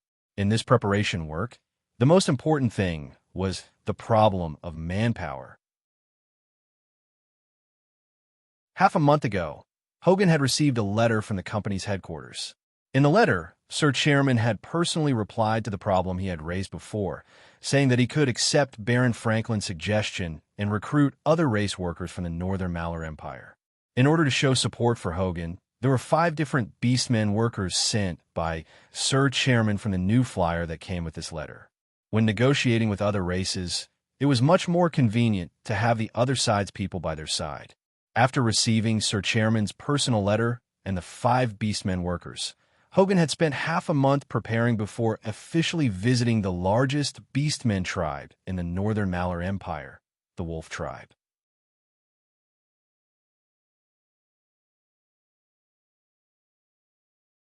Chapter 927. Due to various reasons, humans didn't have an accurate count of the number of other races remaining in the signs. But from a common point of view, they agreed that the Beastmen had the most people among the other races. And among the Beastmen, the tribe with the most people was the Werewolf tribe. When New Flyer communicated with the various Beastmen tribes in the Black Rice Wasteland, they confirmed this point. Among the more than 200 large and small Beastmen tribes in the Black Rice Wasteland, there were close to 20 werewolf tribes with a total of over 30,000 people. They occupied close to 30% of the Beastmen tribes in the Black Rice Wasteland. And among the Beastmen tribes entrenched in the northern part of the Malheur Empire, it was said that the Werewolf tribe occupied 40% of the Beastmen tribes. Among them, the largest werewolf tribe, Wolf tribe, had over 50,000 people. With such a large number and the powerful fighting strength of the Werewolf tribe, the Wolf tribe became a powerful force that couldn't be ignored in the northern part of the Malheur Empire. According to Baron Franklin's private information to Hogg, although the northern part of the Black Rice Wasteland was under the control of the Malheur Empire in name, the Malheur Empire didn't have much control over it. Simply put, the situation here was similar to the Black Rice Wasteland. The Beastmen were the masters here. Of course, the reason for this situation was because the northern tundra was the same as the Black Rice Wasteland. It was a place with an abnormally harsh environment. The Lampari Kingdom wasn't willing to invest so much manpower and resources to drive away the Beastmen tribes just to occupy the Black Rice Wasteland. Similarly, the Malheur Empire wasn't willing to invest so much manpower and resources to occupy this useless tundra. But now that New Flyer had taken a fancy to this place and planned to turn it into a magic industrial base and a cargo transfer base, they had no choice but to deal with the Beastmen tribes that actually controlled this place. The mighty convoy led by Hogan was stopped by a group of werewolves when they were about 500 meters away from the Wolf-Werewolf tribe. "Human, what are you doing here?" the leading werewolf asked in the common language of the continent. Hogan sized up this werewolf with great interest. He discovered that this werewolf's attire was clearly much neater than the other werewolves around him. There were even a few pieces of bright armor on his chest and crotch area as protection. Compared to his werewolf companions who didn't even have complete clothes, his conditions were without a doubt much better. Adding in his fluent human language, it could be seen that his position was much higher than the other werewolves. "Hello, we're merchants from the south. We came to visit your tribe this time to do some business with you," Hogan said with a smile. "Business?" The werewolf looked at Hogan to look at Hogan to look at Hogan's eyes. Because what followed behind Hogan wasn't a traditional human horse carriage, but rather a strange large transport magic car that he had never seen before. This was the first time he had seen such a strange human caravan. "Yes." Hogan gave a slight nod before raising his hands to clap. 6 New Flyer subordinates came over with 3 boxes and opened them in front of the werewolves. The boxes weren't filled with New Flyer's representative magic machines, but rather one box was filled with white rice, one box was filled with thick cotton clothes, and the last box was filled with iron pots, plastic wash basins, nails, and other daily necessities. "Look, we've brought a large amount of food, clothing, as well as some ironware that you urgently need. I think this should interest you, right? Hogan asked with a smile as he looked at the group of werewolves opposite him, whose eyes were shining brightly. These werewolves stared at the things in the boxes for a while, and the leading werewolf couldn't help licking his lips. It could be seen that he was very moved. But after a while, the leading werewolf suddenly looked up and revealed a fierce expression at Hogan as he said in a sharp voice, "Human, scram." Hogan slightly knit his brows. "I'm here to do business with you, not scram." The werewolf loudly interrupted Hogan's words and even raised a flattened iron rod in his right hand and made a chopping motion towards Hogan, full of threat. Hogan helplessly shook his head. "All right, since you're not willing, then I'll have to look for other tribes." With that, Hogan waved his hand behind him, and a huge convoy changed direction, bypassing the wolf-werewolf tribe that occupied a large area in front of them, and headed toward the tundra further west. "Lord Baron, did the Malar Empire have any records of human merchants successfully trading with the beastmen?" Hogan turned back to look at the wolf tribe and asked Baron Franklin. "There were, but it was rare. In comparison, there were many records of being robbed by the beastmen." Baron Franklin gave Hogan a deep smile. Hogan smiled and took out a magic communicator from his chest. "Captain Orston, what's the situation now? There's no movement for now, but we will keep watch, so be careful of the other directions." "Okay." Seeing Hogan put away the magic communicator, Baron Franklin couldn't help looking up. Seeing the black clouds floating in the sky, Baron Franklin grinned with a strange expression. Should it be said that the new flyer was rich, or was it rich in resources? It was just a small operation, and they had specially sent out a magic airship. They simply didn't give others a way out. If the large transport magic car went at full speed, the caravan would be able to travel several hundred kilometers into the tundra before it became dark. However, Hogan purposely controlled his speed. By the time the sky was completely dark, he had only arrived at a barren land less than 50 kilometers away from the wolf tribe. There was still some time before spring, so the temperature in the northern tundra was very low. The caravan was camping in this place without any shelter, so the conditions were very bad. But before setting off, Hogan had already made all the preparations. After deciding on the camp, the new flyer staff took some large metal frames from the large transport magic car and quickly built a metal house. Then they covered it with thick leather and installed several magic air conditioners, as well as a blanket on the floor. They turned on a magic air conditioner, and with a warm breeze, the entire room became warm. It was like it was a completely different world from the cold tundra outside. Several portable metal folding tables were set up in the room, and each table had a magic stove on it.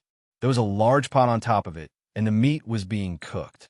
After a while, a strong aroma of meat filled the room, making one's body and mind feel incomparably comfortable. Baron Franklin took a deep breath before slowly letting it out. He felt the exhaustion from the journey disappear, and he couldn't help giving a satisfied sigh. "Manager Hogan, when you told me before that we would be camping here, I really was scared. The nights here are so cold that it surpasses your imagination. I thought that since you came from the south, you wouldn't understand the cruelty here, so you had this crazy idea. But now it seems... How is it?" Hogan asked with a smile. Baron Franklin looked around before giving a satisfied nod. "This is simply a miracle. To be able to make such a warm place in the wasteland, it really has surpassed my expectations. Not to mention being able to enjoy such a delicious dinner here. It can be considered a pleasant trip and not the hard journey that I expected.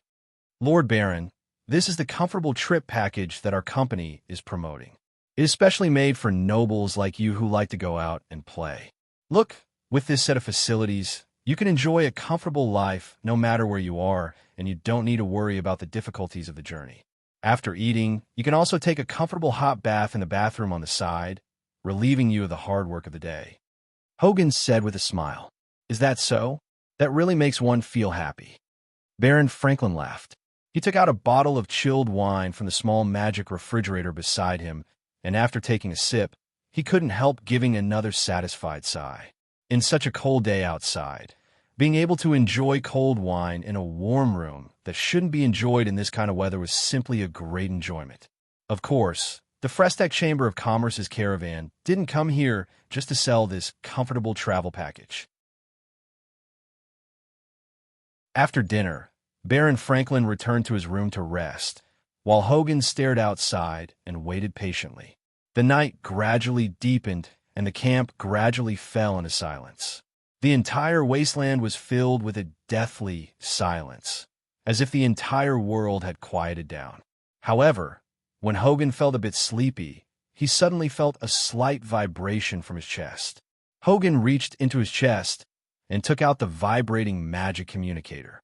"Captain Austin, is there a situation?" "Yes. Those werewolves have already left the tribe and are currently charging towards you." "All right. We've already made our preparations. Let them come over." "Captain Austin, please keep watching them. If there are any strange movements, please inform me." "No problem."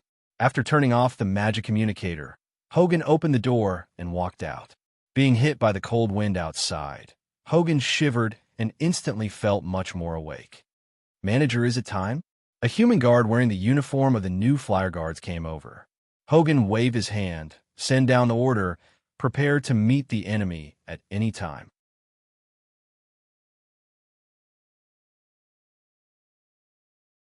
Chapter 928. Whoosh! A flashing red fireball with a layer of light green on the outside drew a bright trajectory in the night sky and landed on the tundra about a kilometer in front of the camp. Boom! The moment the fireball landed, it immediately let out a fierce explosion and a bright light shone in the sky. Along with the light and the sound of explosions, there were also the faint howls of wolves. If one were to look closely, they would be able to see that within the flames in the distance, there were countless figures flying up at the same time before exploding in all directions. These werewolves set up such a dense formation, it saved us quite a bit of effort. Hogan put down the binoculars in his hand and nodded with satisfaction. Baron Franklin on the side looked up at the glowing magic cannonballs in the sky with a complicated look. Then he turned to look at the Frestac Chamber of Commerce guards operating the military magic machines outside the camp, not saying a thing. The operation this time had been planned before they set off, so he knew very well that the werewolves of the wolf tribe would attack the caravan tonight, because this was the warning he had given to Hogan in the first place. The first reaction of the beast men living in the tundra when they met a human caravan wasn't to interact or do business, but to rob. When he saw the new flyers' caravan bring a large amount of necessities, Baron Franklin was certain that they wouldn't easily let go of such a fat piece of meat that was sent to their doorstep. The reason the werewolf chased them away was to find a good time to rob them. Hogan had asked Baron Franklin why they didn't pretend to do business with them and invite them into the tribe, since they were like a piece of meat to the beastmen. Wouldn't it be easier to rob them then? Baron Franklin's answer was very simple. First, the werewolves didn't have the intelligence to do so. Second, even if they had the intelligence, they didn't have the guts. If a human caravan was ambushed in the wilderness of the tundra, the Malar Empire couldn't do anything even if they wanted to. This was because the tundra was originally under the control of the beastmen. Without enough support, the Malar Empire wouldn't use so much manpower and resources to deal with this matter.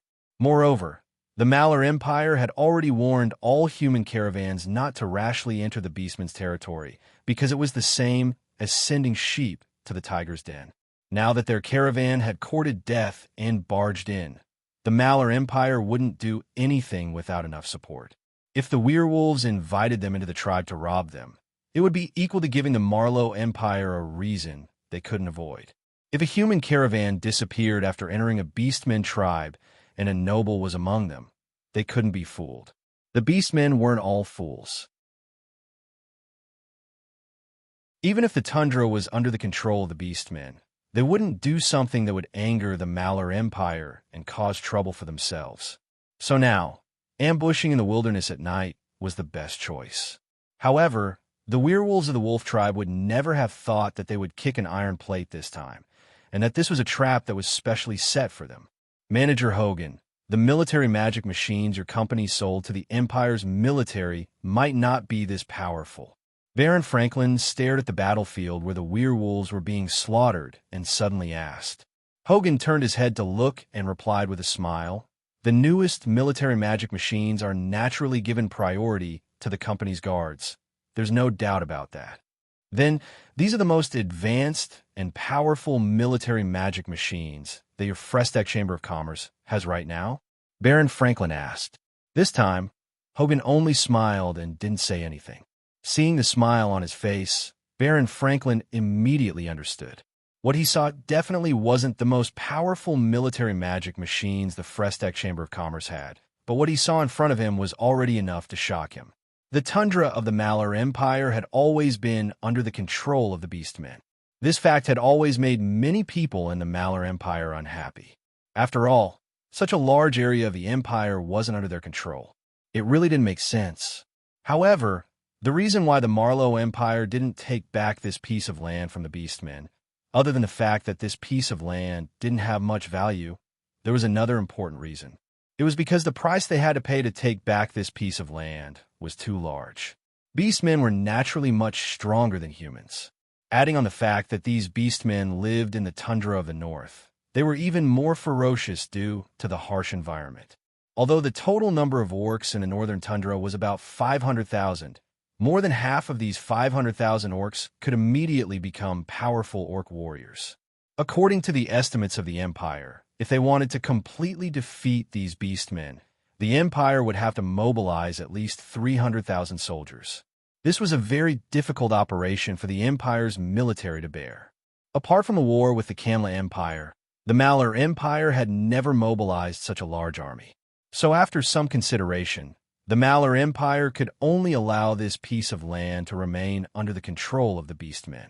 Now that Baron Franklin had personally witnessed the powerful military magic machines of the Frestech Chamber of Commerce, with less than 300 Frestech Chamber of Commerce guards, they had easily crushed the Wolf Tribe's wolfmen that attacked at night. He couldn't help feeling emotional.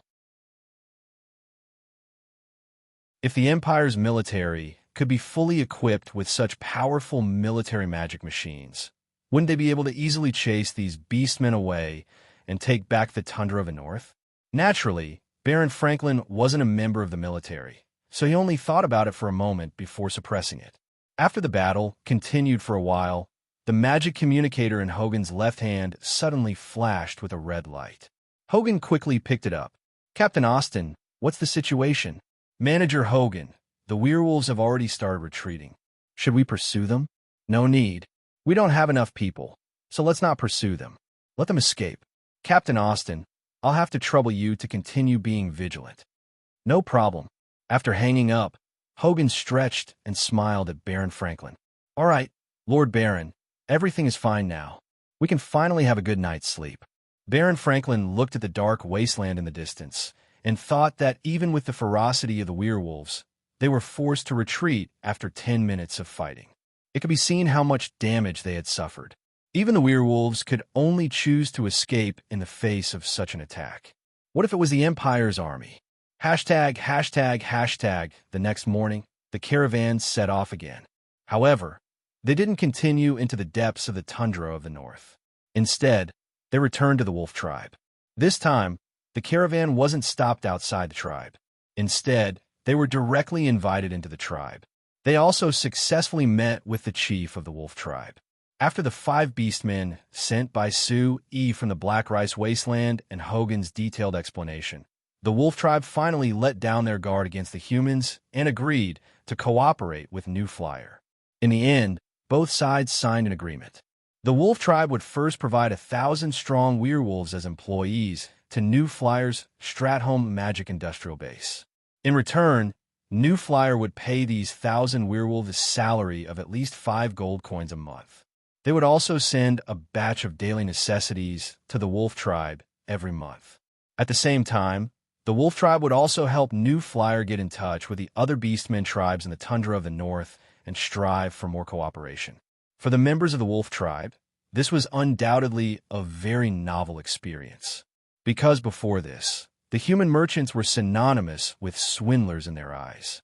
But this time, not only did the human merchants not use their large amounts of high-quality daily necessities to ask for the precious items they had painstakingly obtained, they even took the initiative to provide them.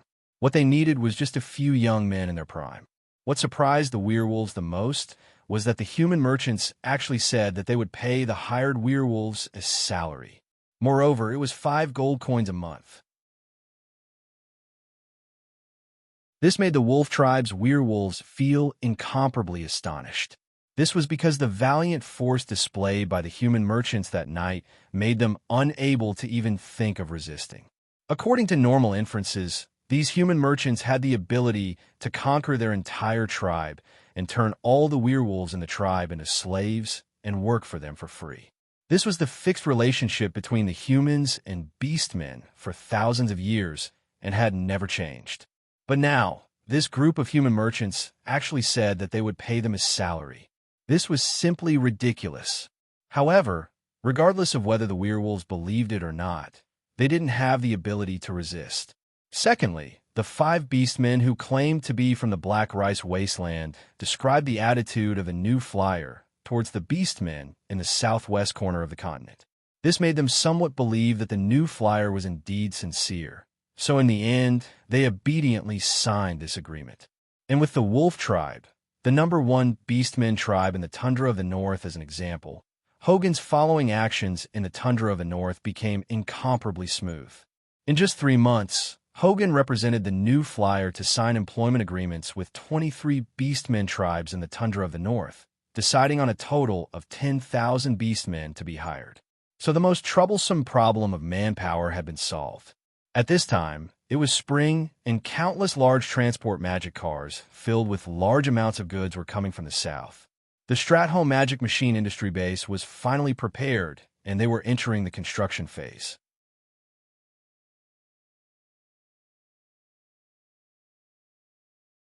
Chapter 929. When the Stratholme Magic Machine Industrial Base in the far north of the continent was wildly being built, the 3 Kamla Empire Navy ports in the far south weren't idle.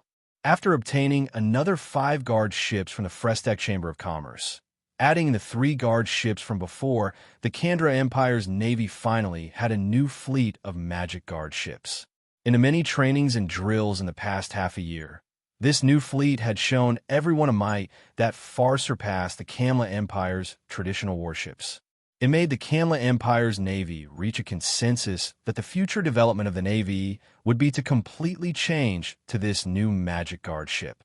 In the past, the traditional method of relying on a large number of wooden ships to oppress the opponent, constantly shooting rockets at each other, or even directly boarding the ships to engage in hand-to-hand combat, or at most using a small catapult to throw 2 stones at the enemy, have been completely replaced by a new type of combat that used ultra-long range attacks and could end the battle without even seeing the enemy's face. If they wanted to move across the endless seas in the future, the Kamla Empire's Navy had to quickly change. However, there was an important problem that prevented the Kamla Empire's Navy from making this change. This problem was very simple and direct. It was money. The Empire's budget for the army had been cut again and again, with the Navy's budget being cut even more than the army's. The money the Empire's Navy used to buy 3 magic guard ships from the new flyer was taken out by the Navy's finance department. They also owed a portion to the new flyer because of this, while also taking out some conditions like opening the military ports to the new flyer's guard ships in exchange. Although the Empire's Navy obtained quite a bit from cooperating with the new flyer, as well as the increase in sea transport from fighting pirates, after buying those 5 magic guard ships from the new flyer, they'd spent all the money they had worked hard to save over the past 2 years. So even if the Empire's Navy had reached a consensus to change all their ships to the new Magic Guard ships, when they thought of the high price of 2 million gold coins per Magic Guard ship, they could only helplessly express their helplessness. In order to achieve this goal, and with the Emperor's private instructions, the Kamla Empire's Navy had deepened their relationship with the new flyer. With the new Chief of Staff Count Russell's help, the new flyer and the Kamla Empire's Navy had reached an agreement 2 months ago. They would open the 3 deep water ports to the south of the Kamla Empire that were controlled by the Kamla Empire's Navy. To be specific, these 3 ports that only belonged to the Kamla Empire's Navy were now open to all ships. Although the ships entering the ports only needed to pay a certain protection fee to the Kamla Empire's Navy, this fee wasn't high. The largest ship only needed to pay 30 gold coins, which was something most sea transport merchants could afford. Moreover, after paying 30 gold coins, not only would they receive the protection of the Kamla Empire's navy in these 3 ports, if they met any danger on the southern seas, they could ask the Kamla Empire's navy for help. In short, for most sea transport merchants, this protection fee was worth paying. Of course, if they met any danger on the southern seas and could ask the Kamla Empire's navy for help, the key was still the new flyer. Each ship that paid 30 gold coins would receive a magic communication device from the new flyer. With this magic communication device, as long as they were in the range of the new flyer's magic communication network, they could use the magic communication device to contact other people in the same range of the magic communication network. In the southern seas of the Kamla Empire, you could send a distress signal through the magic communication device at any time. Then this distress signal would immediately be sent to the Kamla Empire's navy, and the Kamla Empire's navy would send ships to rescue you. If the Empire's navy couldn't immediately come to rescue you, the ships that needed help could ask the nearest new flyers' bases on the islands of the endless seas for help. Because the transmission range of each magic signal tower was limited to 5 kilometers, the Kandra Empire's navy suggested to the merchant ships that they shouldn't go 5 kilometers away from the island with the magic signal tower. Otherwise, the rescue signal wouldn't be able to be sent out.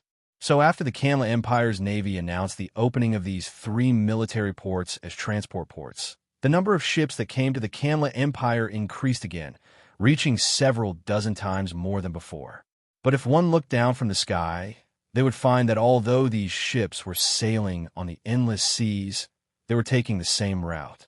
When all the ships sailed on the endless seas, they would always stay close to the new flyer's base and wouldn't go too far. The most important reason was that this route was covered by the new flyer's magic communication network, which allowed them to have strong instant communication conditions. If they met any danger, they could immediately ask for help, and they could immediately communicate with each other if there was any information. For these sea merchants who might not see a single person for 10 days to half a month on the boundless endless sea, this was a huge change that could turn heaven and earth upside down. Other than this, since this route was around the Frestac Chamber of Commerce's island base, it was clear that the Frestac Chamber of Commerce had already investigated it. There wouldn't be any hidden dangers on this route that they hadn't discovered, so it would be easier for them to travel. Then there was another thing that the Kamla Empire's navy and new flyer had published in the Endless Seas route guide. It was that the new flyer had set up deep water ports for ships every 500 kilometers on these bases. The cargo ships could stop at these ports at any time to replenish and rest. For these merchant ships that had been floating on the endless seas all year round and could only rely on the supplies they had prepared to sail for several weeks or even several months, this was a great convenience. Moreover, the new flyer would also provide some suggested ship maintenance and other logistical facilities at these ports, allowing these merchant ships to have a more reliable guarantee when sailing at sea. In addition, because they could obtain supplies at any time, the space used to store supplies could also be used to store more goods, making the value of this voyage much higher than before. Although the charges on these bases of a new flyer were much more expensive than on land, it was undoubtedly many times better than before when they couldn't replenish and rest midway and could encounter danger at any time. Moreover, they could now enjoy the protection of the new flyer's fleet and the Kamla Empire's navy fleet on the sea from the Principality of Constantine to the southern part of the Kamla Empire, greatly increasing their safety. Because of the above reasons, when the new flyer and the Kamla Empire's navy made a joint announcement, countless ships immediately sailed into the endless seas and began to shuttle back and forth on the route planned by the new flyer. Countless goods of all kinds were loaded onto merchant ships at the various ports in the Principality of Constantine and transported to the Kamla Empire through this route. These goods weren't just magical machines, but also a large amount of ordinary daily necessities, including food, clothing, plastic products, and even some pots and pans. When the merchant ships arrived at the southern ports of the Kamla Empire, a portion of these goods were sold locally and in the nearby regions, while the rest entered the Empire's hinterland through the Kanla Empire's navy and the New Flyers cargo transfer station near the ports. To the commoners of the Kanla Empire, any goods from the Principality of Constantine were extremely welcome. Think about it. A piece of clothing with a beautiful appearance, meticulous stitching, and only slightly different from the clothes made by the master tailors of the Kanla Empire was sold for a mere few dozen silver coins, or at most a little more than a gold coin. This was simply a gift. As for the other aspects, although most of the Kandra Empire's citizens didn't recognize plastic, the things that were made of plastic, like the plastic wash basins, were light and easy to use. They were much more convenient than iron wash basins, and their price was only a tenth of the price of normal iron wash basins. Moreover, the surface of the plastic wash basin was incomparably smooth, and it felt super good to the touch. It was much better than the bumpy iron wash basins made by blacksmiths. Moreover, iron wash basins were afraid of rusting, but plastic wash basins weren't. If one really didn't want to use plastic wash basins and felt that metal wash basins were more reassuring, then there was no problem. This was because there were all kinds of wash basins made of various alloys for one to choose from. They would never rust and were similarly light. It was just that they were slightly more expensive, but only by a few silver coins. Countless goods from the Principality of Constantine flooded in. Among them, there were goods that the commoners of the Kanla Empire wanted, but there were also many that they didn't expect. In short, they were all cheap and easy to use. In an instant, it had a huge impact on the lives of the commoners of the Kanla Empire. In a mere 2 to 3 months, the goods from the Principality of Constantine had left an extremely deep impression on the commoners of the Kanla Empire. The only exception was the southern province.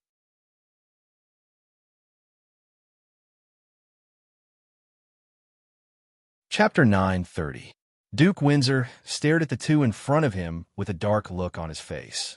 What did you say? The merchants are all running? Why are they running? Where are they running to? What do they want to do? The two subordinates swallowed a mouthful of saliva and carefully looked at Duke Windsor before hesitantly replying, Lord Duke, the reason why the merchants are running, I'm afraid. I'm afraid it's related to you. Related to me? Duke Windsor knit his brows and said in a sharp voice, What does this mean? Could it be that I chased them away? The two officials in charge of the finances of the Kanla Empire's southern province revealed helpless, bitter smiles at the same time. Recently, the merchants of the southern province had all left the southern province, moving their companies to other parts of the empire. If one looked for the reason, it really was because of the Lord Duke in front of them. The reason for this was actually very simple. It was because of the Lord Duke's order. He didn't allow anything related to the new flyer to enter the southern province. After the emperor changed his attitude towards the new flyer in the second half of last year under the advice of the Minister of Finance Hashtrai, there were countless magic machines from the Principality of Constantine, the Lampari Kingdom, and the southwest countries that came from the Shinfei Chamber of Commerce into the Kanla Empire. Then the Kanla Empire's navy reached an agreement with a new flyer under the emperor's tacit consent. After the two sides opened a sea trade route, there were large amounts of products from the Principality of Constantine that came from the southern coast of the empire. These products didn't just include the magic machines from the new flyer and the other magic machine companies. It also included the magic machine products that were influenced by the new flyer. Because these products were much cheaper compared to the products from the Kanla Empire, they were much more popular in the empire. For merchants with a keen sense of smell, the business opportunity contained in this was self-evident. So the Frestek Chamber of Commerce didn't need to spend that much effort. The merchants of the Kandra Empire were like cats that had smelled blood, rushing to the southern harbor and the border between the southwest and the Norton Duchy. Their goal was to steal some goods from the Stantine Duchy as soon as possible and sell them for a good price. With the influence of this business wave, the ban Duke Windsor had made before was very conspicuous. This ban did not only ban new Flyers products, but also all products related to Shinfei's businesses. This all included almost all the goods from the Principality of Constantine and the Norton Duchy that entered the Kanla Empire. Because of the products that were popular in the Kanla Empire, there wasn't a single one that wasn't related to the new flyer.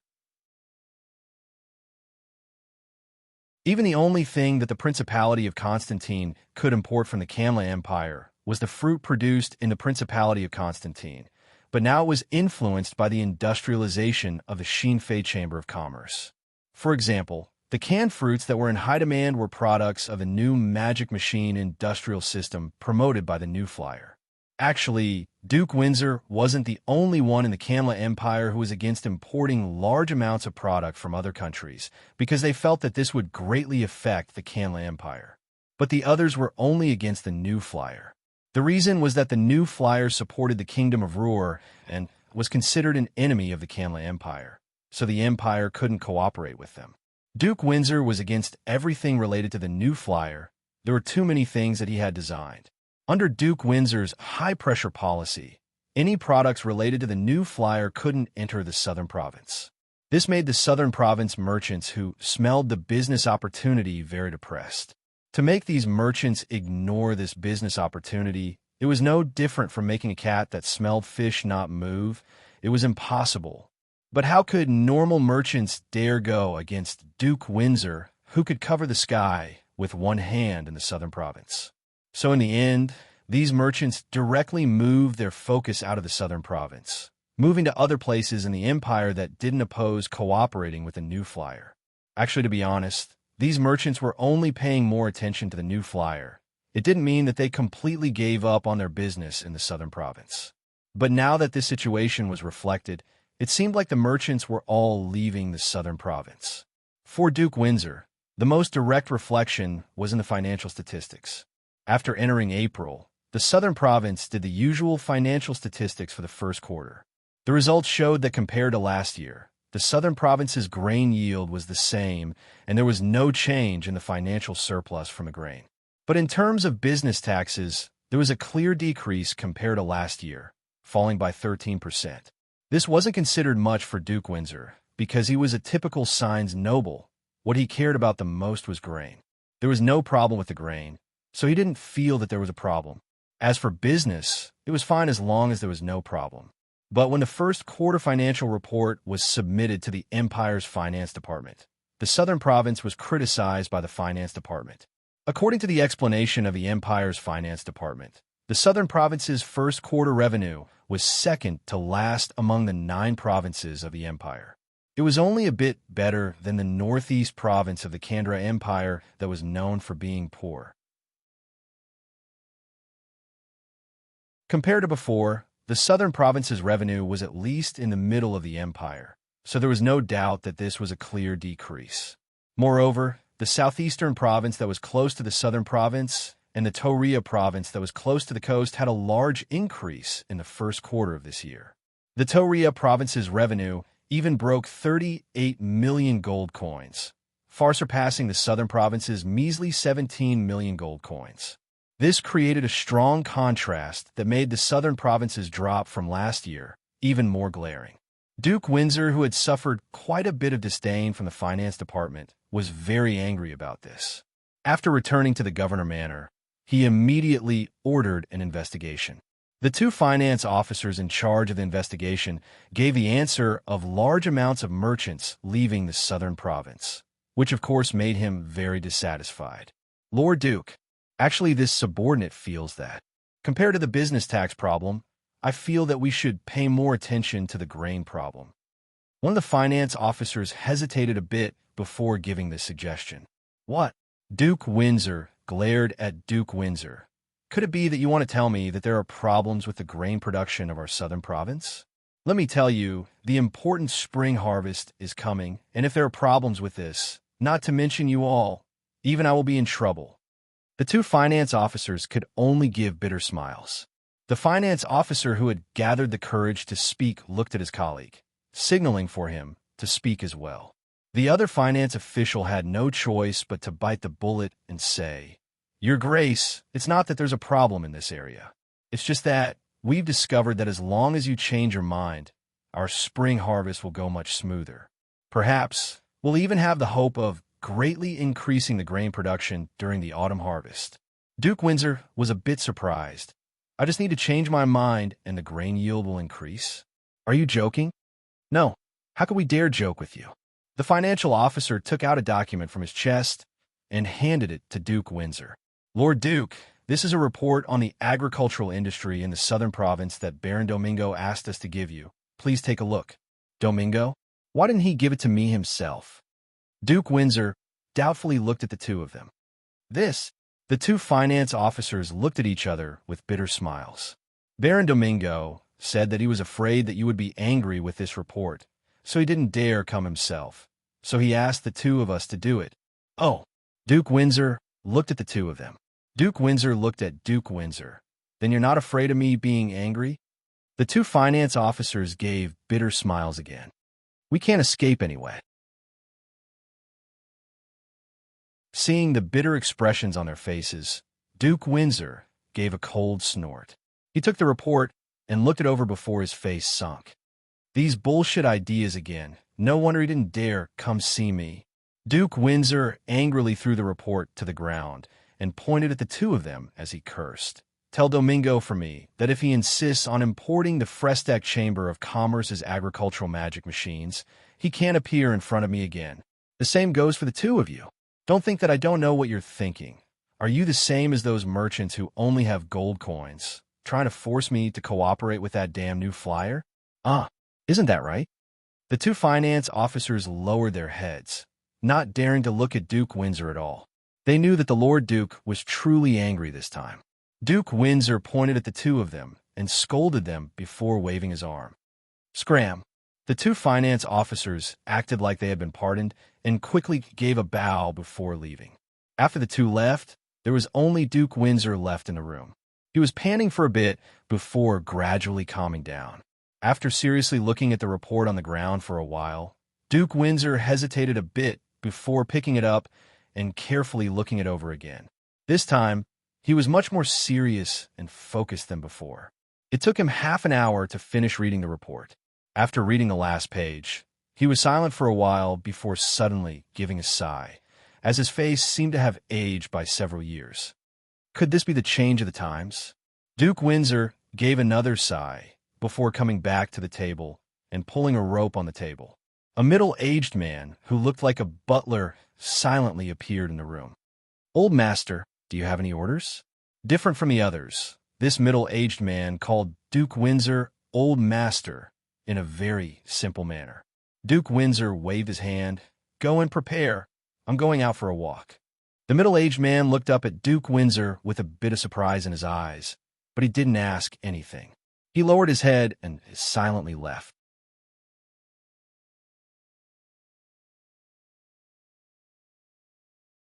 Chapter 9:31. Duke Windsor left the Duke's manor with a simple carriage, only bringing his housekeeper. He changed into a set of normal cotton clothes and entered an old horse carriage from the back door of the Duke's manor, slowly heading into Canberra City. The scene on the road wasn't that different from normal, but if one looked carefully, they would find that the streets were more deserted. In the past, there were a lot fewer people hawking their wares on the streets. Naturally, there were also fewer people who were willing to stop and watch on the streets.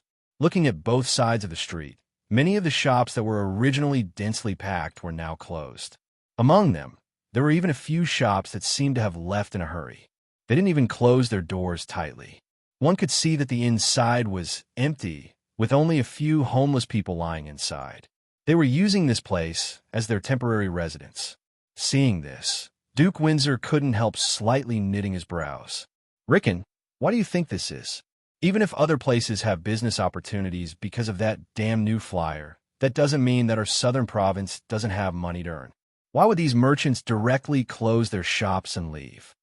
The middle-aged man who looked like a butler was the Rickon that Duke Windsor mentioned. He was different from the others who were respectful and even trembling when facing Duke Windsor. This person was very calm in front of Duke Windsor. Although he was still respectful, he didn't look like he was in awe. Hearing Duke Windsor's question, Rickon was silent for a bit before raising the whip in his hand to have the horse carriage turn. Duke Windsor had grown up with Rickon and knew that he had always been like this, so he didn't care if he didn't answer. But seeing Rickon turn, Duke Windsor knew that he had an answer in his heart, so he fell silent. He watched the situation on both sides of the street while sitting in the horse carriage slowly heading out of the city. The horse carriage brought Duke Windsor and Rickon out of Canberra City's west gate. After going another 2 to 3 kilometers to the west, they saw a large village with over 100 families in front of them. It was late spring, and the southern province was close to the south of the continent, so the wheat fields on both sides of the road were already golden. This should be the most important time before the harvest, so the farmers should take care of the ripening wheat fields. But when Duke Windsor looked over, he only saw a few scattered farmers, not looking busy at all. Duke Windsor couldn't help knitting his brows again. These lazy farmers are still slacking off at such a crucial time. Don't they know that the spring harvest is coming? Rickon turned to look at Duke Windsor before shaking his head. Old master, it isn't that they're lazy, rather they didn't have anyone else. Duke Windsor was surprised. What do you mean? Rickon pointed at the fields in the distance. Look, there are only some old people in the fields. I don't see any young people. Duke Windsor calmed himself and seriously looked around the field. When he found that this was indeed the case, he couldn't help being more surprised. Why is that? What about the young people in the village? Could it be that all of them went to slack off? Or did something happen? Rickon, what do you know? Rickon shook his head and did not answer. Instead, he drove the carriage to the side of a field and jumped down. In this field, there was an old farmer who looked to be at least 60 years old who was bending over to inspect the situation in the field. After hearing the sound, he raised his head and saw Rickon jumping down from the carriage and walking over. Brother, why are you here alone? Where's your family? What about his son and daughter-in-law? Why aren't they here? The old farmer looked at Rickon. Although he could see that the other side's identity was different from his tone and appearance were very amiable. So he let down his guard and said with a smile, They all went out to work. They left this old man and this old woman to take care of the fields. Work? Rickon's face revealed a surprised expression. Rickon revealed a surprised look. Were they working? They don't even farm? They said that they went to a city called something Neil. They said it was Sheenfei. After spitting out these 2 words, there was a look of fear that appeared on the old farmer's face. He gave 2 coughs and swallowed the rest of his words. Rickon acted like he didn't see the old farmer's actions at all as he continued to ask, You're talking about the new flyer, right? That whatever Neil City, it should be Serene City, right? That place is in the Toria province. It's a bit far from here. Hearing the words Frestec Chamber of Commerce that were taboo in the southern province, the old farmer's expression relaxed a bit. He shook his head with a smile and said, It doesn't matter if it's a bit further. It's fine as long as we can earn money. If we go there, we can at least earn 5 gold coins a month. If we go a little more, we can even earn 10 gold coins. It's much better than farming a home. If it wasn't for the fact that the old woman and I are in poor health and unwilling to leave here, I'm afraid that we would go to work with our 2 sons. Oh, you can earn 10 gold coins a month? That's quite a lot. Rickon raised his head and looked around before asking, I see that the people in the fields are all old people like you. Are the other families in the village like your family, the young people running out to work?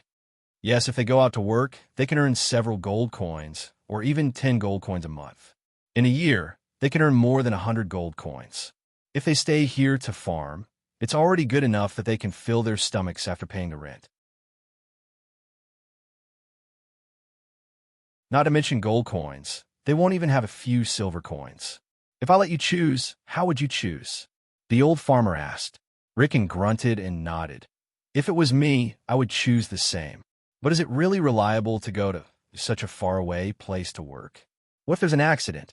TSK, what accident can there be? The old farmer curled his lips. Anyway, our lives are cheap. If there's a chance to earn real gold coins, of course we have to grab it.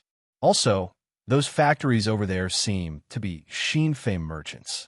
Speaking up to here, the old farmer's expression paused. He looked around and lowered his voice. It seems to be related to New Flyer. You should know about New Flyer, right? They are a rich merchant association. They wouldn't lie to people like us. Rickon felt a bit strange. You seem to know a lot about New Flyer? How do you know about this merchant association? The old farmer's reaction was even more strange. He looked at Rickon with a strange expression and then looked around. This time, he forgot to lower his voice and directly asked, Isn't your question too strange? Why can I know about New Flyer? New Flyer's products are so useful and cheap. If I don't know about this, then I'm too ignorant. Oh, where did you find out that New Flyer's products are so useful and cheap? Didn't the Frestech Chamber of Commerce and the other companies come before, and they brought many good things? Other than that, before the Lord Governor put down the ban, there were many merchants who brought many things in, so there are still quite a few in our village. Compared to those unscrupulous merchants in Canberra, New Flyer's products are very useful. Speaking up to here, the old farmer seemed to have thought of something. He hesitated for a moment before asking, "Actually, when I heard that New Flyer came, they wanted to invest in some factories in Canberra, right? You said that if the governor didn't issue that ban and let those factories be built, then my two sons wouldn't have to go to such a faraway place like Toria province to work. So, you don't agree with the governor's ban?"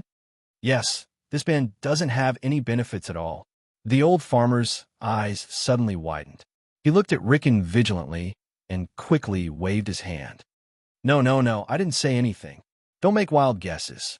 Whatever ban the governor issues is his business. It has nothing to do with us." Rickon nodded and didn't continue to ask. He turned to the old farmer and talked about the upcoming spring harvest.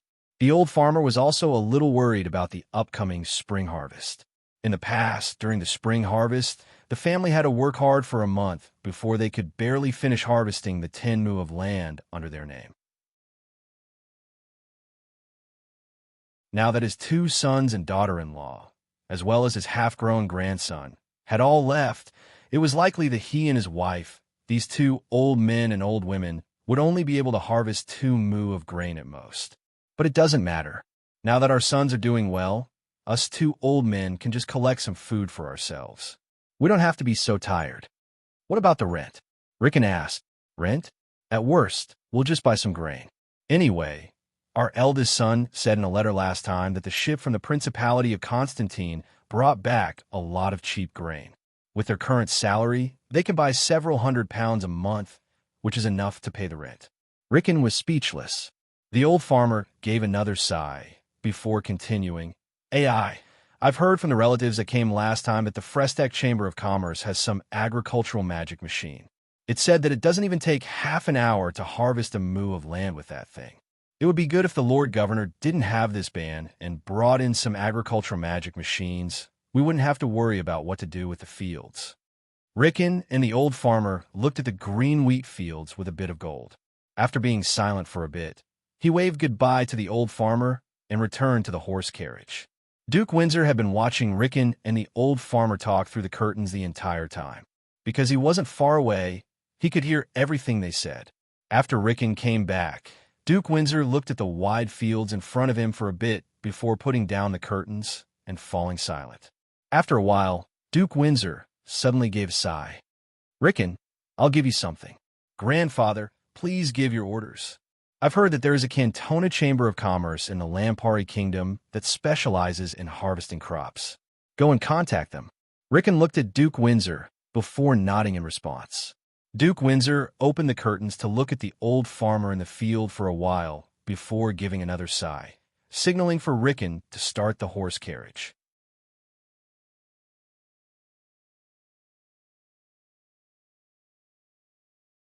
Chapter 932.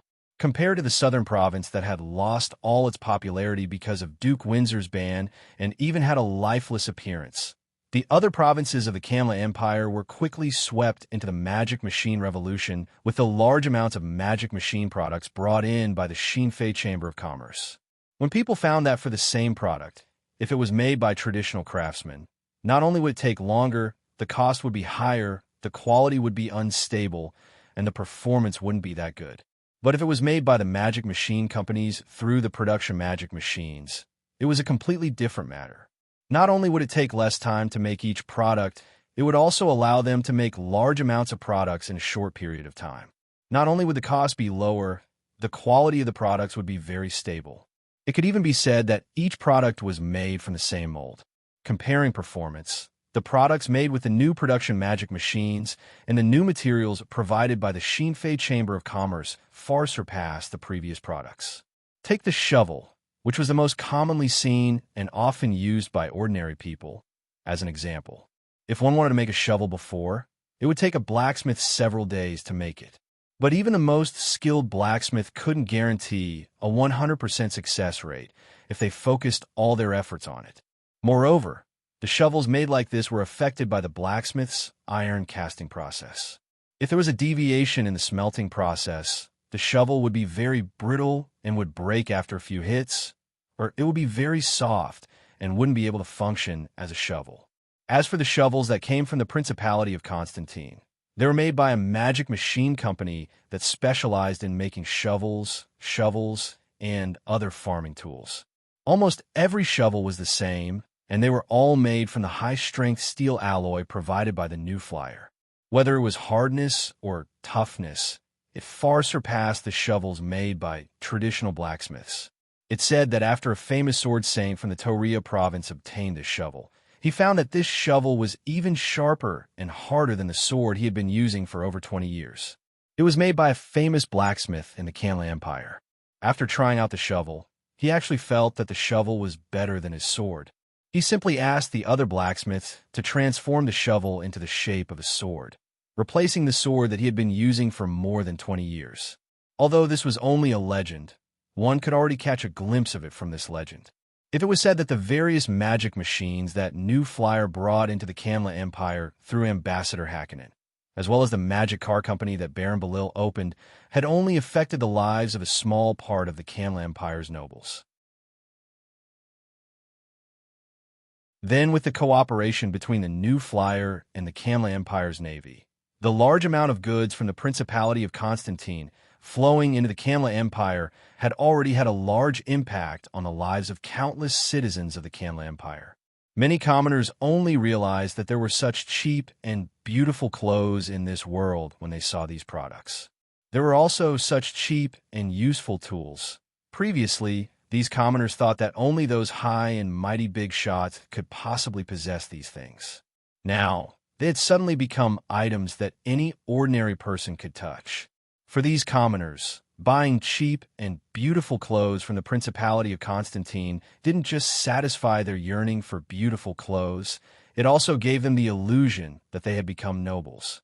So the people of the Kanla Empire had a strong desire for these goods from the Principality of Constantine.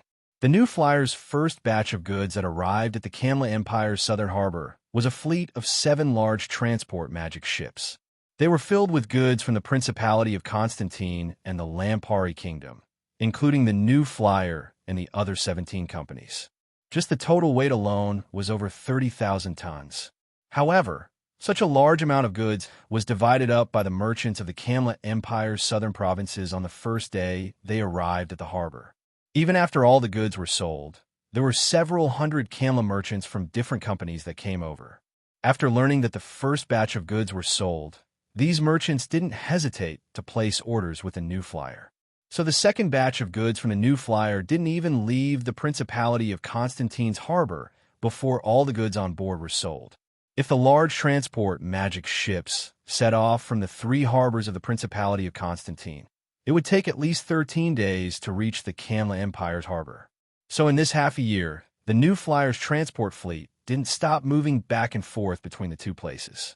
According to the reports from the transport fleet, in the past 7 months, the New Flyer's transport fleet had sent 113 ships to the Kanla Empire's harbor, transporting a terrifying 589,000 tons of goods. As for the total value of the goods, just the various goods from a New Flyer had a total value of over 16 million gold coins. If the goods from the other companies were added in, the total value would be at least over 30 million gold coins. However, even with such a large amount of goods, after entering the Kanla Empire, it was like a drop of water falling into a giant sponge, instantly being absorbed. And this enormous sponge still seemed to have an endless demand for all kinds of goods. Su'i could only helplessly sigh at this phenomenon. After all, the Kanla Empire was the empire with the longest history, the largest land area, and the largest population in the Signs. Its domestic market far surpassed the combined market of the Southwest Signs countries. This was only the first year that the New Flyer had opened the Kamla Empire's domestic market, and because of various reasons, it hadn't opened up enough, but had already obtained such shocking and terrifying profits. If the Kamla Empire could fully open up the market in the future, the New Flyer's profits would be even more terrifying. In order to transport more goods to the Kamla Empire as soon as possible, the New Flyer shipyard had increased their horsepower. They even stopped making guard ships and focused on making large transport magic ships. But a large transport magic ship took twice as long as a guard ship. Even if they increased their horsepower with the current production capacity of a New Flyer, they could only make 3 ships a year. There were many powerful companies that wanted to order large transport magic ships from the New Flyer, but they were limited by the production capacity of the New Flyer, so they couldn't satisfy them. In this situation, the New Flyer could wait, but the other companies couldn't. Because of the delicate relationship between the New Flyer and the Kamla Empire, even if the Kamla Empire's emperor's attitude towards the New Flyer had changed, it was still very hard for the New Flyer to invest in the Kamla Empire. But this wasn't a hindrance to the other companies. So with the ideas of the other companies and Sue taking the initiative to pull strings, from the beginning of this year to the beginning of summer, there were 37 large and small companies from the Lampari Kingdom and the Principality of Constantine that had entered the Kamla Empire, investing in factories in various parts of the Kamla Empire.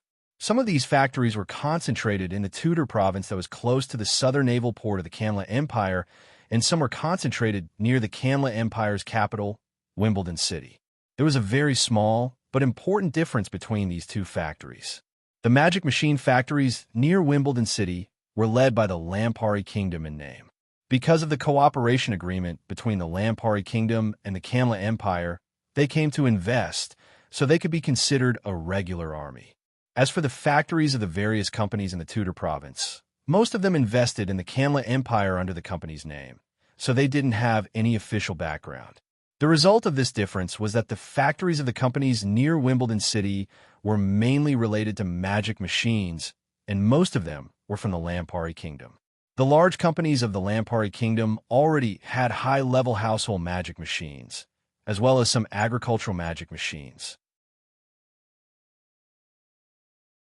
The factories of the companies in the Tudor province were of different sizes. The largest one was the cement factory, concrete workshop, mineral refinery, and magic car transport center that was set up by the Amsterdam Chamber of Commerce. It took up over 20,000 hectares of land. As for the smallest one, it was a small canned fruit factory.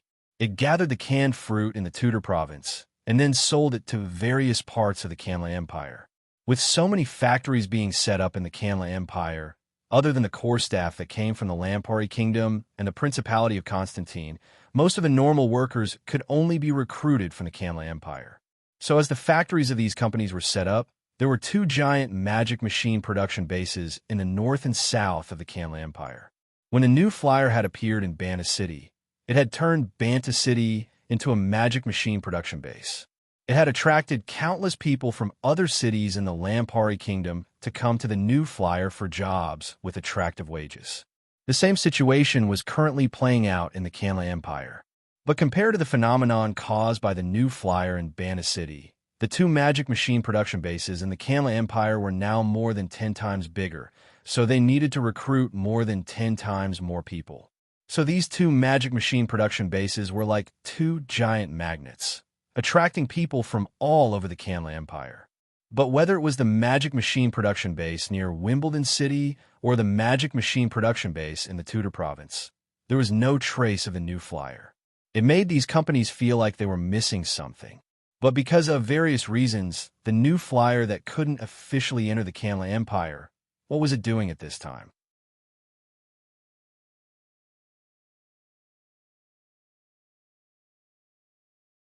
Chapter 9:33. Of course, New Flyer wasn't idle. Opening the sea trade route between the Principality of Constantine and the Kamla Empire, although it was very important to New Flyer's future plans, this was far from the only thing New Flyer needed to do. It could even be said that this matter wasn't even in the top 3 in Su Yi's mind.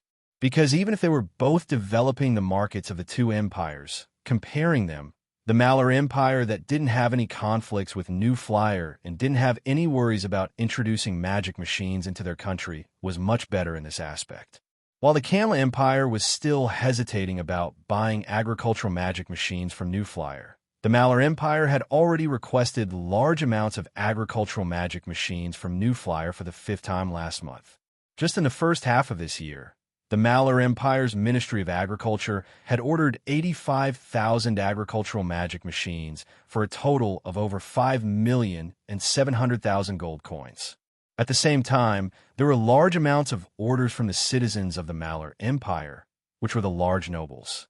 Although the total amount couldn't compare to the orders from the Malar Empire's Ministry of Agriculture, it was still increasing at a shocking speed.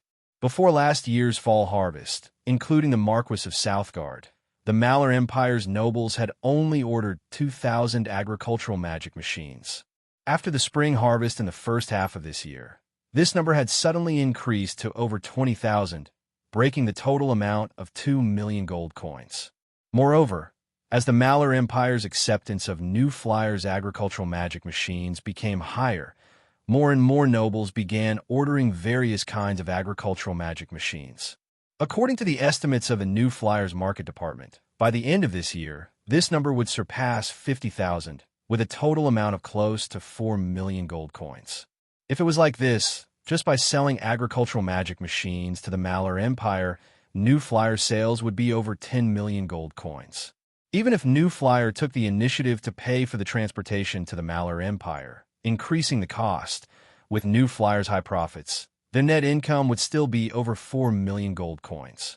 Other than the agricultural magic machines, the various household magic machines were quickly becoming popular in the Malar Empire. Seeing that it was about to enter summer, New Flyer had already received over 7,000 orders for magic air conditioners and magic refrigerators from the Malar Empire, with a total of over 200,000 gold coins. This number was very small compared to the several million or even over 1,000 gold coins for agricultural magic machines.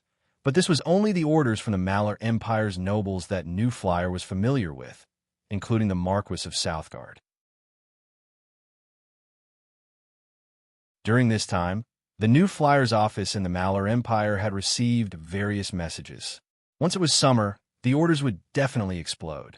Adding in the other household magic machines, the minimum amount of orders from the Malar Empire would be over 2 million gold coins.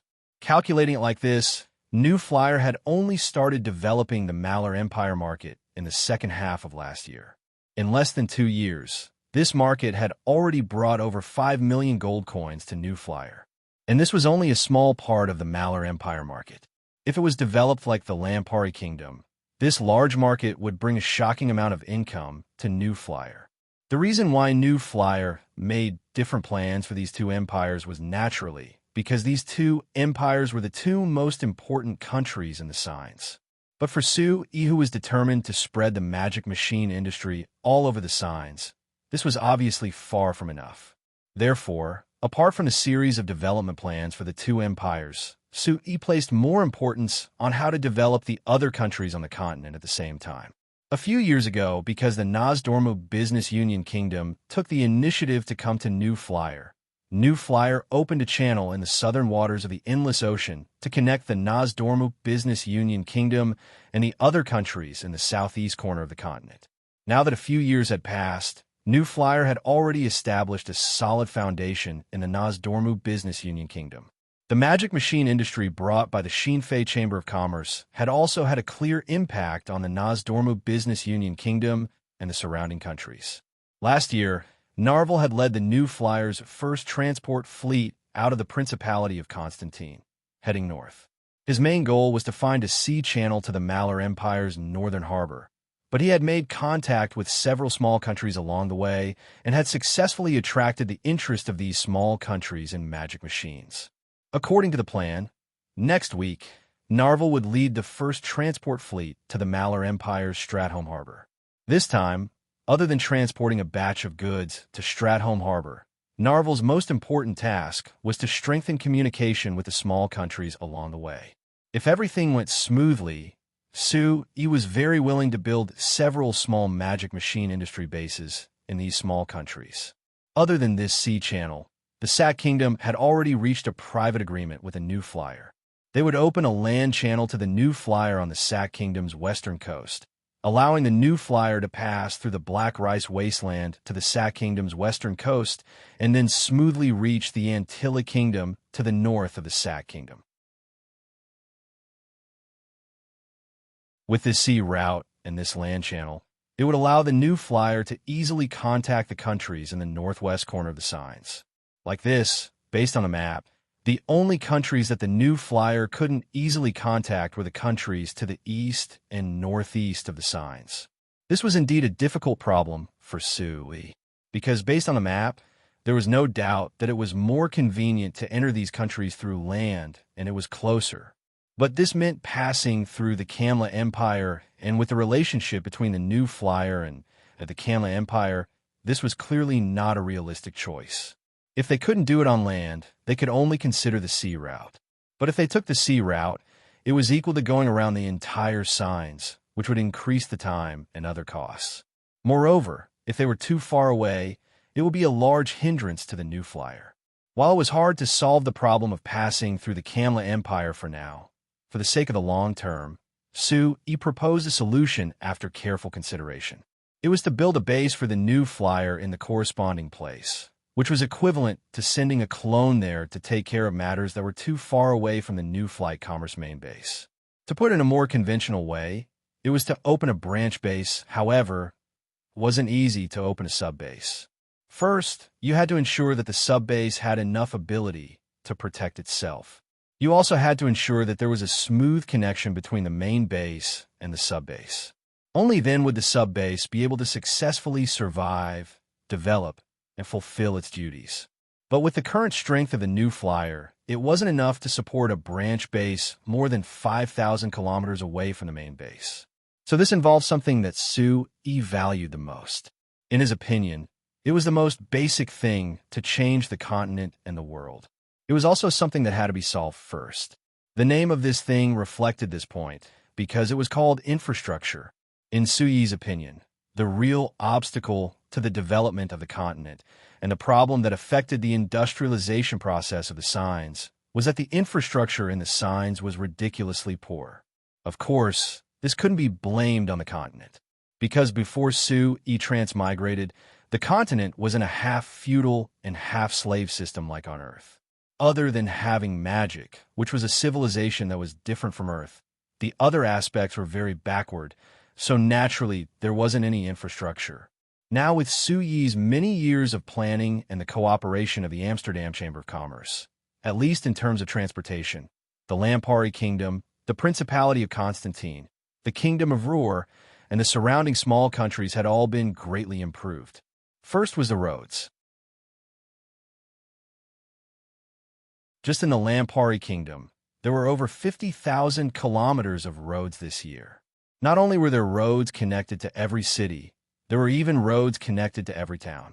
This caused a heaven-shaking change in the road situation. Next was the means of transportation.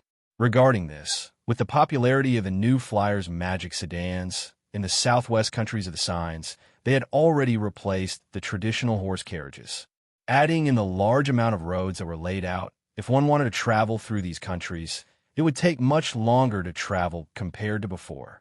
At the same time, there was a large change in the comfort level.